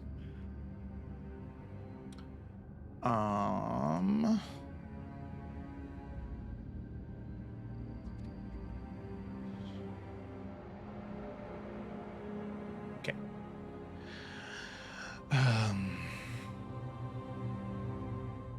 I believe it was...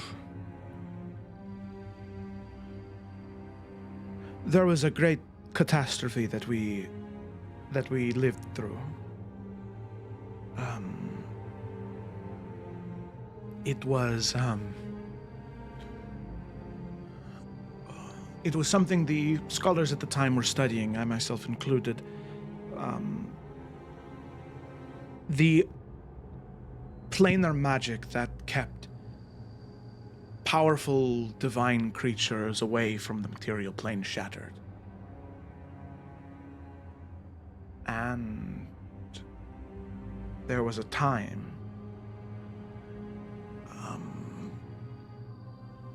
during the beginning of my life where the gods walked freely among the planes.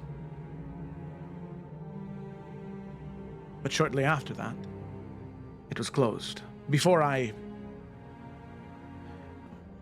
was old enough to know, so I believe it would have been 25 years after that event was when we met. Which Lila would understand that that's in reference to the calamity. So that probably, referencing the calendar here, that would have been a little bit more than 1,800 years ago.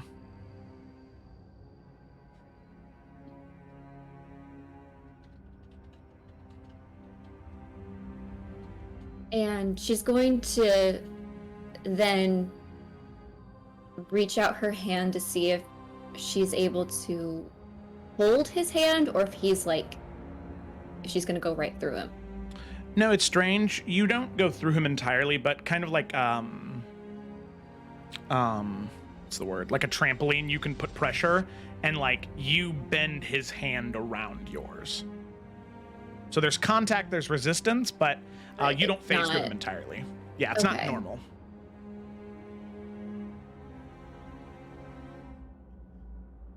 Professor, I think that man took more from you than you gave him.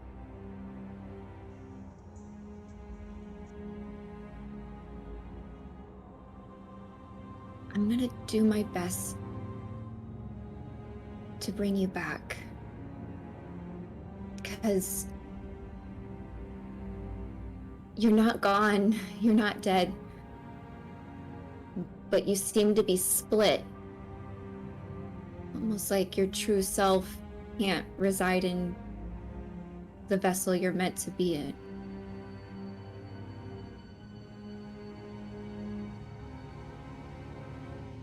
I don't know if that doesn't make sense. I am not unaware of magical secrets and the way the world can strangely work. But I will also not pretend like I am not confused. I've been here for quite some time, and if you could help me in getting out, I would greatly appreciate it. But I must say, I feel compelled to ask you to stay with me. I don't know why, but I want you to stay here. But I know you have to leave, but I don't know. I think it's best that you leave before I get aggressive. Okay. I'm not sure where I should go as she looks around. She's like, but I'll go, but I don't, this isn't goodbye. Okay? See, he nods and kind of blinks, and he tries to go back to scribbling on the pieces of paper that are in front of him. And as you turn around, you can see a small mote of light behind you. And as she walks towards it, she'll still take a look back. Not saying goodbye, because she doesn't want to say goodbye, but just looking back one last time before she goes through. Okay. And you can see that he continues to look up at you, and like I said, there is anger and frustration on his face as he looks up at you, and you can see there's something that he wants to either take from you or he wants you to stay. There's something strange going on in that moment, but he pulls back and he stops as you freely go to reach for the moat and fall through. As you do, you can see a forest in front of you, illuminated in moonlight. A bright dime of a moon shines down on you. You can hear howling in the distance. Howling that Lila is in fact very, very, very, very familiar with. You can feel something in your veins, Lila. That same wound that you suffered begin to flare up. As you see stepping forward from behind a tree, a tall man bandages over his eyes, long black clothing, and a hat covering most of his face with little bits of scars covering it up. You can see he steps forward and says, So, tinker around in the Mausoleum of Souls, are you? She'll grabbing her neck where she felt the bite will kind of slowly back up from him. Does this mean you're dead?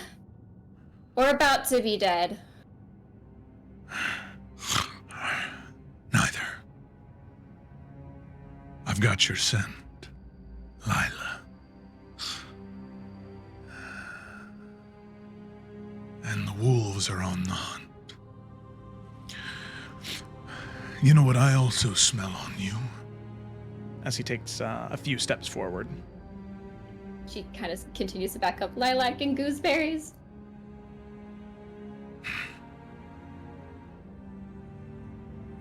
I can smell the other Forsaken on you. One in particular. It's an echo, but it's stench, it's filth. You talked to Cassius, haven't you? You mind telling me where he's at? I would greatly appreciate to know. We've got a business to tend to.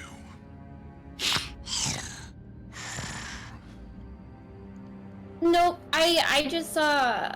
We were at the College of Hearthcrest, and he was all over that place.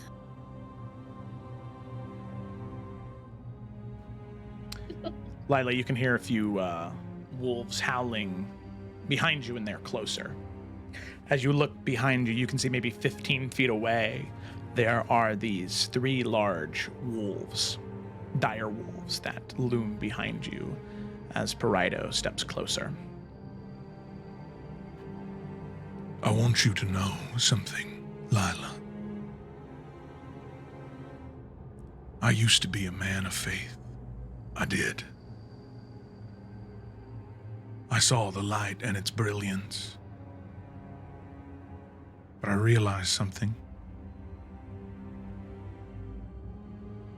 This world can't be saved. The only way to save it is to start anew. So how about this? You tell me where Finch is. And I'll make sure that when you go, it's as painless as I can make it. How's that sound?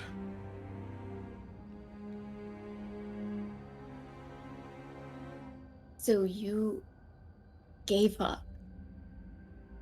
You saw everything good in the world, probably the best that it could be. And even though the light struggles to shine,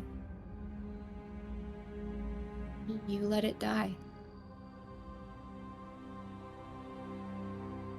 I let nothing die.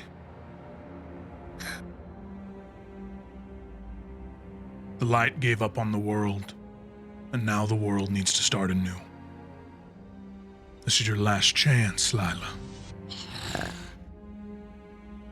You either tell me where Cassius is,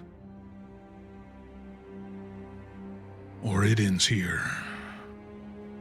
And as he steps within 10 feet of you, you can see that he's not physically there. It is a shadowy apparition, the same as it was for the other individuals that experienced what you have with True Sight. Yeah, and then You can see the mote of light appear maybe 15 feet behind him. okay. Yeah, as she now recognizes that he's not really there, the fear starts to subside a little bit. But she'll just say, I'm so sorry for you. Truly. I would rather die than give up. And she will fluff out her wings and then fly over him to the moat. Okay. All right. So as you do that, you can see he attempts to, just in that brief moment as a gut instinct, he attempts to reach around, swing, and try and grab you, maybe by your leg, by your wing, whatever he can grab as you fly out of his range. And Lila, since he's not a physical apparition, he's not a physical creature that's there. This is an astral manifestation. As he goes to grab you, it's not physical force that's pulling you down. It's your brain believing that there's physical force pulling you down. So I need you to make a wisdom saving throw. That's a good call. I like wisdom saving. Watch me get a natural one. Oh no, it's good. It's 26. Okay, yeah. As he grabs onto your leg, you immediately let go of it in your mind, and you fly through it, and you reach and grab the mote of light. And as you fall in, you feel safe, but no one is near you. So, with that, we are going to go to Nalfian. Back up to the top here. So Nalfian, as you sit there, you are weeping, crying.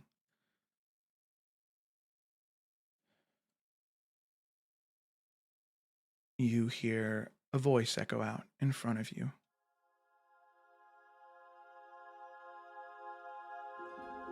Why do you cry, my brave soldier? And Nalfian, as you look up, you see not twisted by corruption and death. You see raven hair, pale skin, and beautiful eyes. You see Liliana.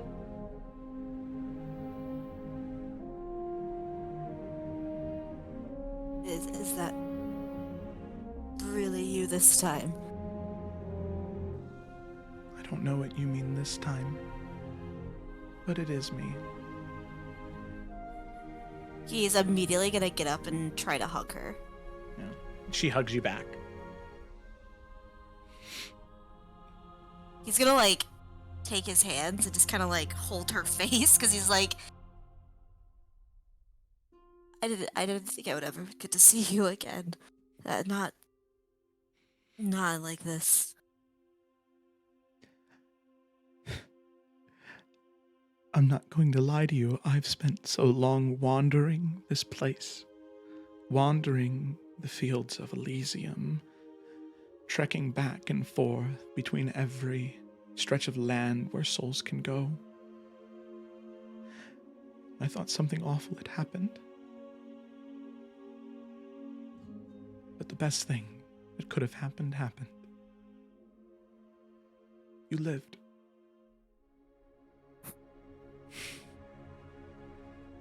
I'm so sorry. No, stop. You had no way to know. You did everything you could. You were the best husband and the best father, even in such a short time. I wish I could have given you so much more. You deserved so much more. You and Rose both. I would have rather spent that incredibly short time with you than lived 1,000 lifetimes without.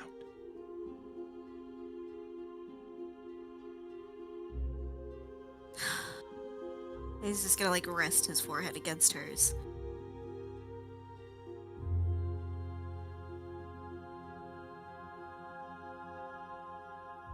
I just want you to be at peace.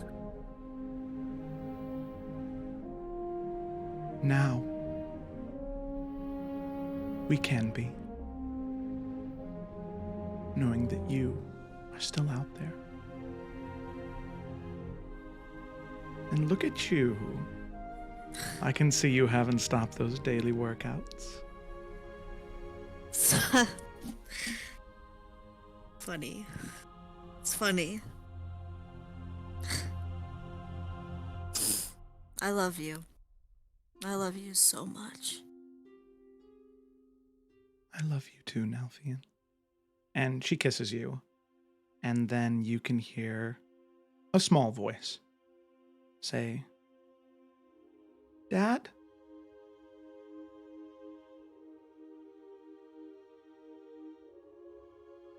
He will pull apart and look around.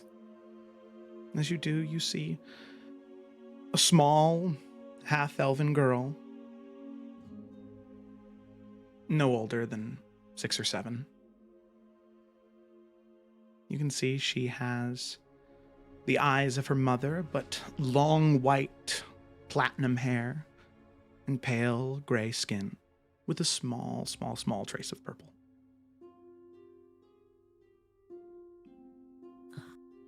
As she runs up to you and just grips around your neck and gives you this tight hug. Yeah, Nalfian immediately just kind of falls to his knees and he just wraps his arms around her. My sweet, sweet girl. I don't even know what to say. And he's just crying as he's holding on to her. As you say that, and as you hold on to her, she says, "This is good enough." And you can see Liliana, she grips onto you as well. And as you hold both of them in your arms, pressing them up against your chest, Liliana says to you, "Please, Nalfian, promise me one thing." Anything. Anything at all. promise me that you will continue to be the man that I always knew you could be? And do not feel like this is your fault. We love you. And now we can be at peace. I promise. I do. And Nalfian, as you squeeze even tighter, tears streaming down your face, you hear Rose say, "I love you, Daddy." And as you squeeze them tight, you feel the physical forms that you're gripping onto slowly begin to fade and break away. These spirits in limbo, broken free. Till eventually, you no longer hold them. You just wrap your arms around yourself. And as you hang your head low and open your eyes again, you now no longer sit within the white void you once were. You're now in front of the mausoleum where you had entered. You look up and you can see the spectral, dark-cloaked individual look down at you and say, "One has passed. 4 remain." Nelvin just kind of wipes his face the best he can, and he just paces a little bit, waiting for the rest to show. Okay. Alrighty. So, Nalfian, as you sit there. Oh, God. Too long of a week for D&D, man. We then move to Yorick. Yorick, as you appear in that white void, you feel safe. You see 3 individuals stand in front of you. The Wild Hunt. You can see each one of them looks at you, proud. They begin to speak. Once again, you have proven to us you were the right choice. You are strong, you're smart, and you know when to run. But remember, High Hunter, all these things do not make you who you are. There are other features, other characteristics that we also find admirable. There is something we believe you should know. Something to aid you on your quest. There is a weapon that we believe will change the course of fate in your story. It is time for us to be honest with you.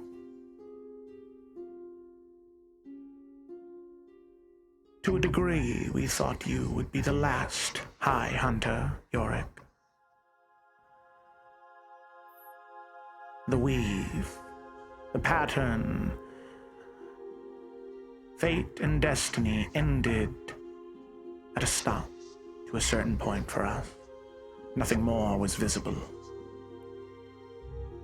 But the path you have gone on has changed things. In the City of Radiance, we believe you will find something there. A weapon that is worthy of a warrior of your stature and position. Find that weapon. Wield it in battle. That weapon will allow us to imbue you with more of our strength. this world is not to fall, if the planes are not to collapse, you will be needed at the final battle, and you will need to be safe.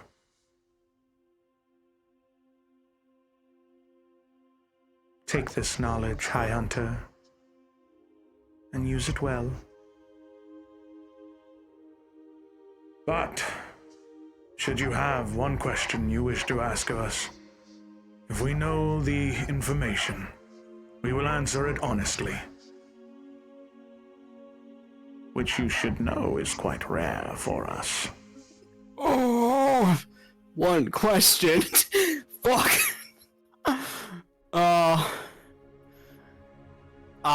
I think there's so many facial expressions on York's face right now as he's like going back and forth and thinking. Oh, the Wild Hunt shouldn't laugh.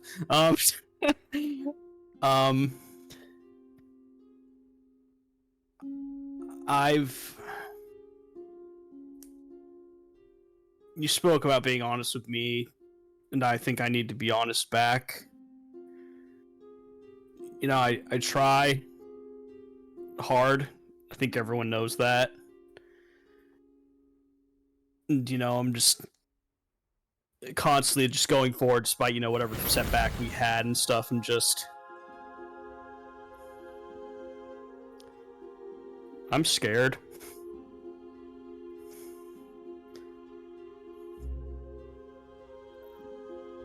And I don't know if it's of death, of failure, of time.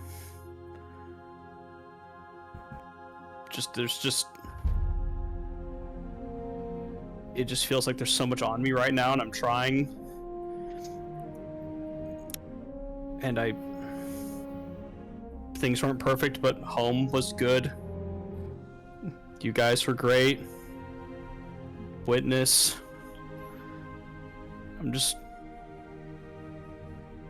I don't want to let you guys down. I'm just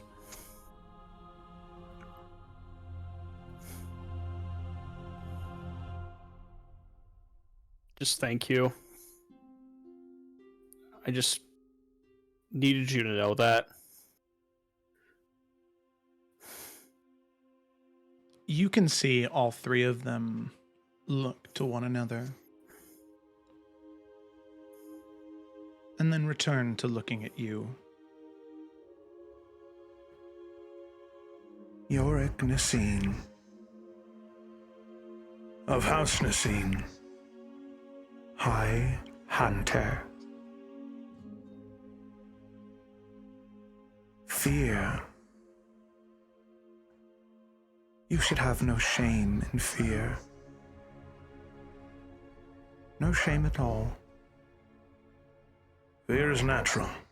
Fear can be good.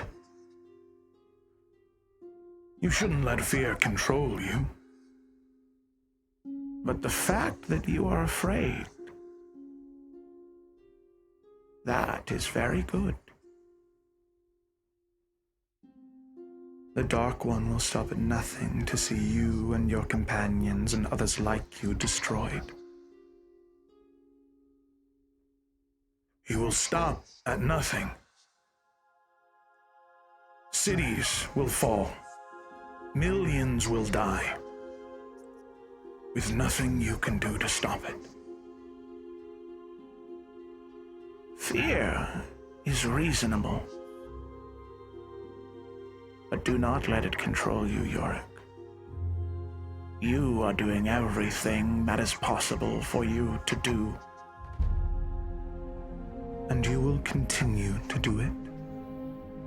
And you may be afraid. But remember, we will be there with you.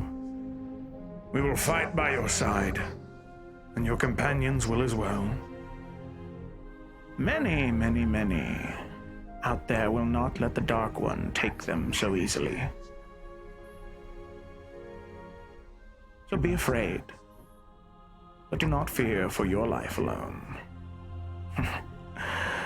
Fear for the pain the Dark One will feel when his world collapses around him. For we know that you will not stop. That you will... Sorry, somebody's shooting off fireworks right now for some reason at our house. And Okay, I was like, really whoa, right? scared because I didn't know what that was either. I took my headset off and I was like, is something going on outside? those are definitely fireworks. That was weird as Okay. fuck. Sorry, that's why I did that, because No, I it's was like, okay. I it's was the concerned. 28th I of wasn't annoyed. January. No, Yeah. you're good. Sorry. Yeah, February's coming. Okay. Sorry. Continue to fight. Continue to be the man you are, and the High Hunter you need to be. And you will see fate. If it is real, will guide you where you need to be. Or maybe it's just you. Maybe you go against fate.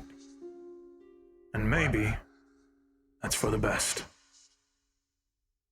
Farewell, High Hunter. And now we will be watching. Do I still get a question? You can see the three of them look to each other, Fuck. and they look back at you, and... Yes, but the answer will be short and brief. Oh, fuck.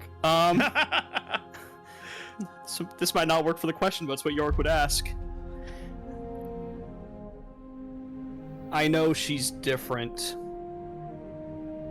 but you've worked with the Ventahala against the Dark One. She's been allowed in the Hall of the Witness. Who is she? Who was she? You can see the three of them. They look to each other again. They share a moment and say,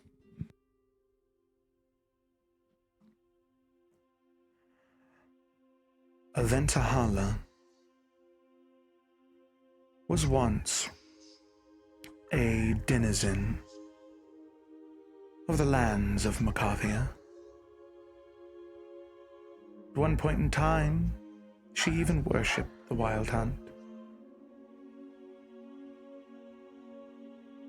She was different, though, mind you. She was, a dryad of sorts. She tended to a grove. But it was a grove where many would bury their dead. She would make sure that the land that they were buried in was blessed, was righteous, and that those dead would not return. But you see, individuals who do such a thing, well, they are not looked upon favorably by those evil in power. A certain devil I'm sure you know by the name of Osmodeus had a problem with that. He thought one day hordes of undead would be his answer against the Dark One. Undead have no fear. They only wish to kill. So, on the faithful day when the Divine Gate broke, when Osmodeus roamed free, those groves were the first places he targeted, turning each one of those individuals into devils under his control. Aventahala, one of the few remaining that lived these past 1600 years. She has fought long and hard to create her own power in the Nine Hells. So Osmodeus cannot snuff her out when he deems it necessary. Your friend Eurydice, though, made sure that he had no way of doing that anytime soon, so thank her for that. Aventahala is loyal, and she bears no love for any of the devils that exist in the Nine Hells. She must have seen something special in you. Same as we did. Same as many do. I hope that answers your question, Yorick. Yeah. Yeah, it does. Thank you for everything. The three of them nod at the same time. Yorick, as you bow your head and blink, as you raise it and open it, you are outside the mausoleum. Nalfian sitting next to you. You can see Nalfian. It's a very short amount of time that you've been out here, Nalfian. Maybe. Your voice is still on. Your voice mod's on. Ah! Sorry. Whew. Yes. I see now.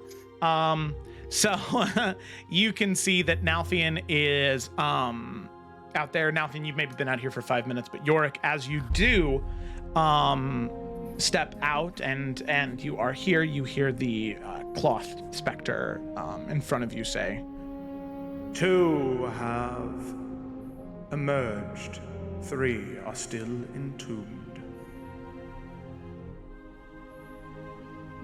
Yorick kind of just like looks over at Nalfian, kind of gives him a smile and just thumbs up for a moment, and then kind of goes back to thinking on his own. Yeah, Nalfian just gives him a good nod, and he's still pacing. So, with that, we go to Twig. Twig, as you emerge into that safe space,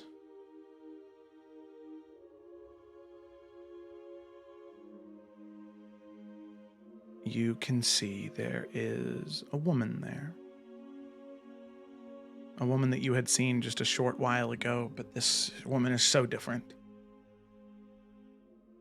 Her face is clear of corruption. Emerald green eyes, short, shoulder length, black hair. You can see robes of white, green, and gold, pristine. She turns to you and smiles. Well, look who it is. And you see her stop for a moment, open her mouth to say one thing, and instead, Twig, right? Twig is like stock still, but when she says that, she'll kind of just slightly smile and nod, still like just unmoving. You can see she moves over towards you, and she grabs your hands and kind of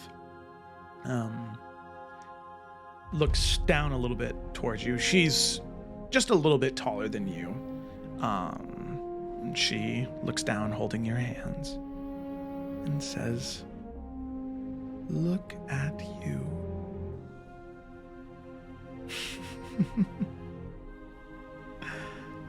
I never thought I would see this day. You can see she kind of takes her hand and brushes your hair behind your ear a bit and takes a good long look at you.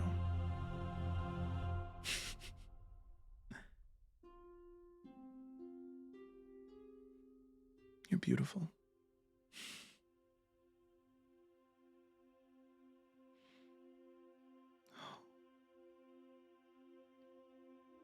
Last I saw you, you were the size of a pea almost in my arms. And now look at you.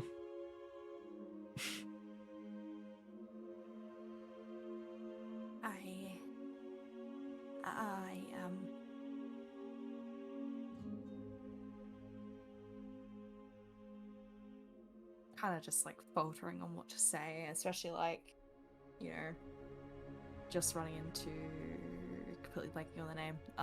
But yeah, the Forsaken. Mm-hmm. And she just pauses for just another moment. I will do it. I promise you. Promise me what? I will fix things. Nalfian will get the Green Lady's favor. I've sent letters out to the houses. Oh, stop, I have a stop, swath that was stop, able to stop, solve corruption. Stop it. Are you talking about that castle? That plot of land? Twig, none of that means anything to me. Just knowing that you're here, that you are alive, standing in front of me. You made it. You made it. I don't care what happens to that castle and the land. I would love to see it return to its beauty, but look at you.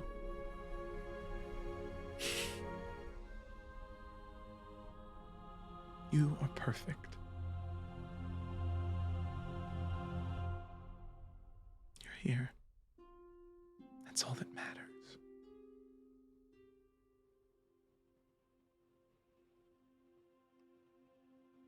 So much of it isn't there. And so much of it needs help. Elias needs help. Isabella too. Elias and Isabella. I haven't heard those names in so long.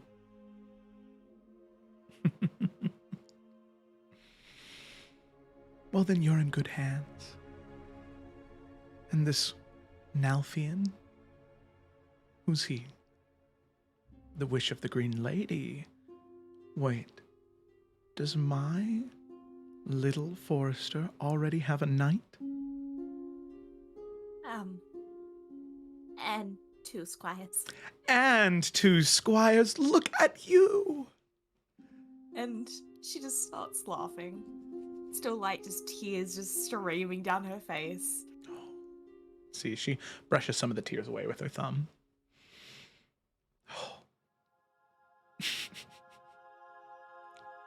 One was a raccoon.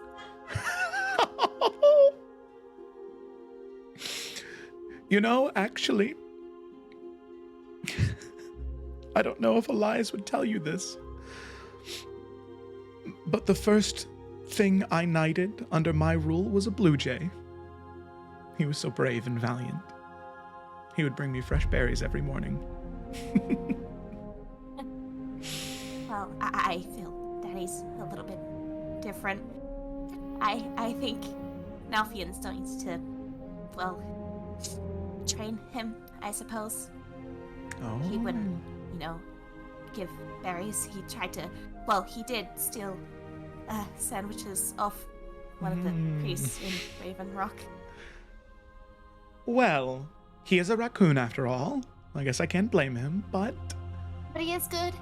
I believe you. Raccoons are wonderfully ingenuitive creatures. And, well, Elwyn made him apologize as well, so I believe that he's good. Well, Elwyn made him apologize.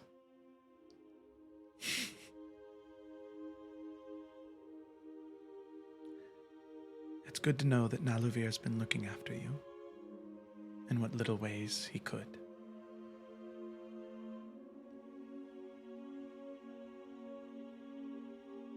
Has he?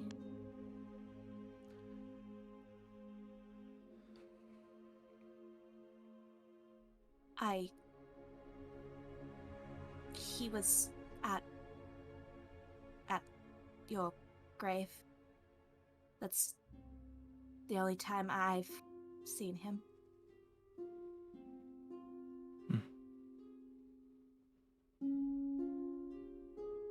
That makes sense. He had a great deal of love for me. I just wish more of it could have rubbed off on you. He did what he could, but I don't think he understood children or being a father.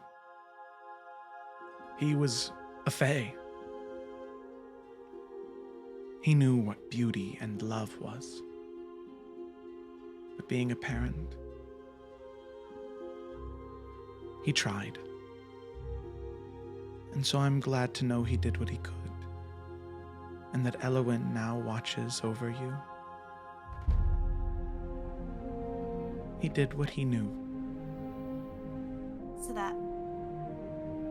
So then he is with what you're saying.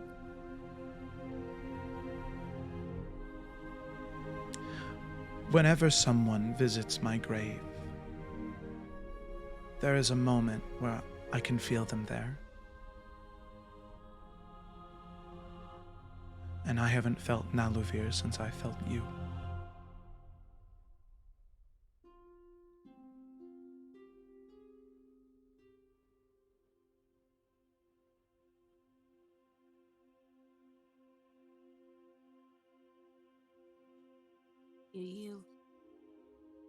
Do you feel him now then?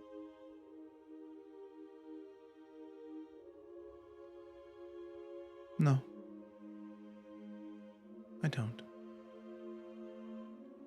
Which makes me sad, it does.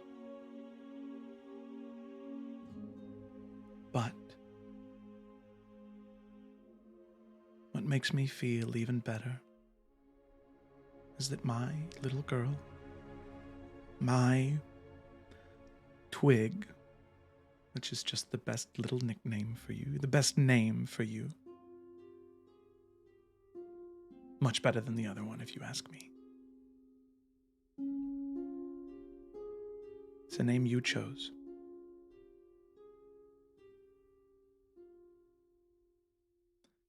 So please, Twig, don't feel like you need to do anything for me or for House Forrester, for ancestors that you don't even know.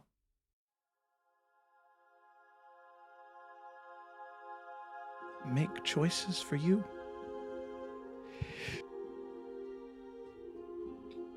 Do what you think is right, what feels right to you. That's what Twig would do. And that's what I want you to do. You've already made me proud. Now do what you need to do. Okay? Okay. Okay. And she'll pull you in to hug you. And it is the definition of a mother's embrace. It is warm and safe and freeing. And you feel so incredibly loved in that moment as she grips hold of you tight and says, I love you.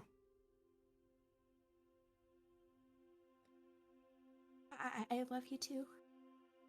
And as you hold her back, Twig, eventually your arms are pressed against your chest as there's nothing there anymore.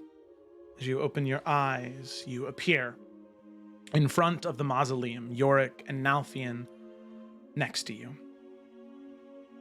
And you hear the specter in front of you announce, 5 have entered and 3 have returned. Now Finn's immediately gonna go over and hug Twig. Twig's unmoving. She's just staying there. It's like not wanting to forget the feeling. Not wanting to forget her face. Just the whole time just taking in as much as she could. Okay. Lila, come to you. You step into the moat. You fall into this safe space, this warm space. And you see standing in front of you a man that you've only heard stories about. An older Eladrin man wearing this beautiful, resplendent armor, reflective of all four seasons. You can see this fluttering of magic all around him. You see the man that you have been compared to your entire life standing in front of you. You see him, he is old, wizened. His face is gaunt. This is a man that his life was not ended prematurely. He lived until his last day. And that is incredibly clear by his appearance. He looks you up and down. So, you're the Eladrin. She'll like walk forward close enough just to be sure that it's real. It is. And say, and you're the Eladrin I've heard my whole life about. It's a shame, isn't it? Shame. You've done many great things. Oh. You probably experienced the exact same thing I experienced as a Tatiana. My great-grandmother did XYZ great things, and then I will never be as great as her, the pioneer of the Caldera's expansion. Sounds like we got some generational trauma. That we do. And he kind of looks at the armor you wear and the spectral dragon wings that are still there. Oh yeah, just hanging out. But if I'm being honest, I think that you're already giving me a run for my money. Because if I'm correct in this moment, you must be outside of the material plane, not in the Feywild, definitely not. You are somewhere in between, right? Yes, the Astral Sea. The Astral Sea. Well, and now we're in the city, or the Mausoleum of Souls, but within the Astral Sea, yes. Well, I have no idea what you're talking about, but it sounds mighty impressive. It's okay. We're kind of learning as we go. As you know, as Tatiana should be prepared for anything and everything and already know everything before they even get into it. I'm doing the opposite. I'm learning as I go. It's been quite a ride. It is interesting seeing you. I don't know what I really expected. You know, just you being talked up all this time, and I mean, the Feywild's been the thing I've been trying to reach for so long. Just strange. You see, the one thing, and it took me a long, long, long time in my life to realize. The first 150 years of my life I spent in Calderas. I spent exploring there, going through the demon waste, trying to break open a dam that my great-grandmother had built. It was what she did, so it's what I needed to do. Till one day I stumbled upon, entirely by accident, mind you, this tear. A tear between realms. And I was investigating, I was collecting my preliminary research as I was taught by the college. And I fell through on accident. I became one of the first people to travel from the material plane to the Feywild entirely by accident. And now I had to find my way back.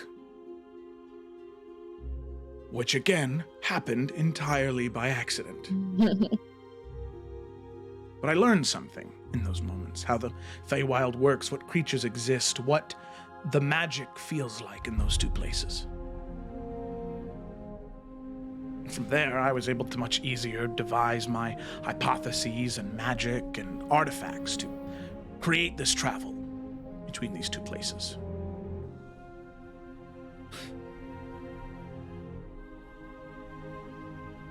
I am not an incredibly smart man. I'm not incredibly wise or strong.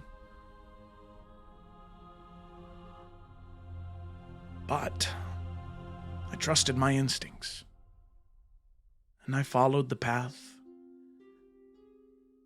that the weave was pulling me on. I didn't resist it. It seems like that's what you're doing. This astral sea, whatever it may be, I think you found what's yours. Every generation, every time one of us is put into the world, we're sent there to find something new, to be a pathfinder. What's the next step? Where do we go next in the world? And I think you found it. All you need to do now is find out how to get people there and back safely and easily with no hassle or harm come to them, which sounds pretty easy for someone as smart-looking as you. Thank you. No, I do. I feel, and I wonder if you felt this way too when you reached the Feywild. I feel at home in the weirdest way. Yes. Everything was trying to kill me, but I did feel at home. I mean, yeah, there's definitely things here that are trying to get us to, which is why we're here, to get the thing to keep them from trying to kill us. But yes, I did feel at home in the Feywild. And that's why most of Tatiana family never saw me after I did what I did. I chose to stay in the Feywild. Also, after 100 or so years, they stopped trying to kill me. I mean, you made it there, your home, so you weren't a stranger anymore. Exactly.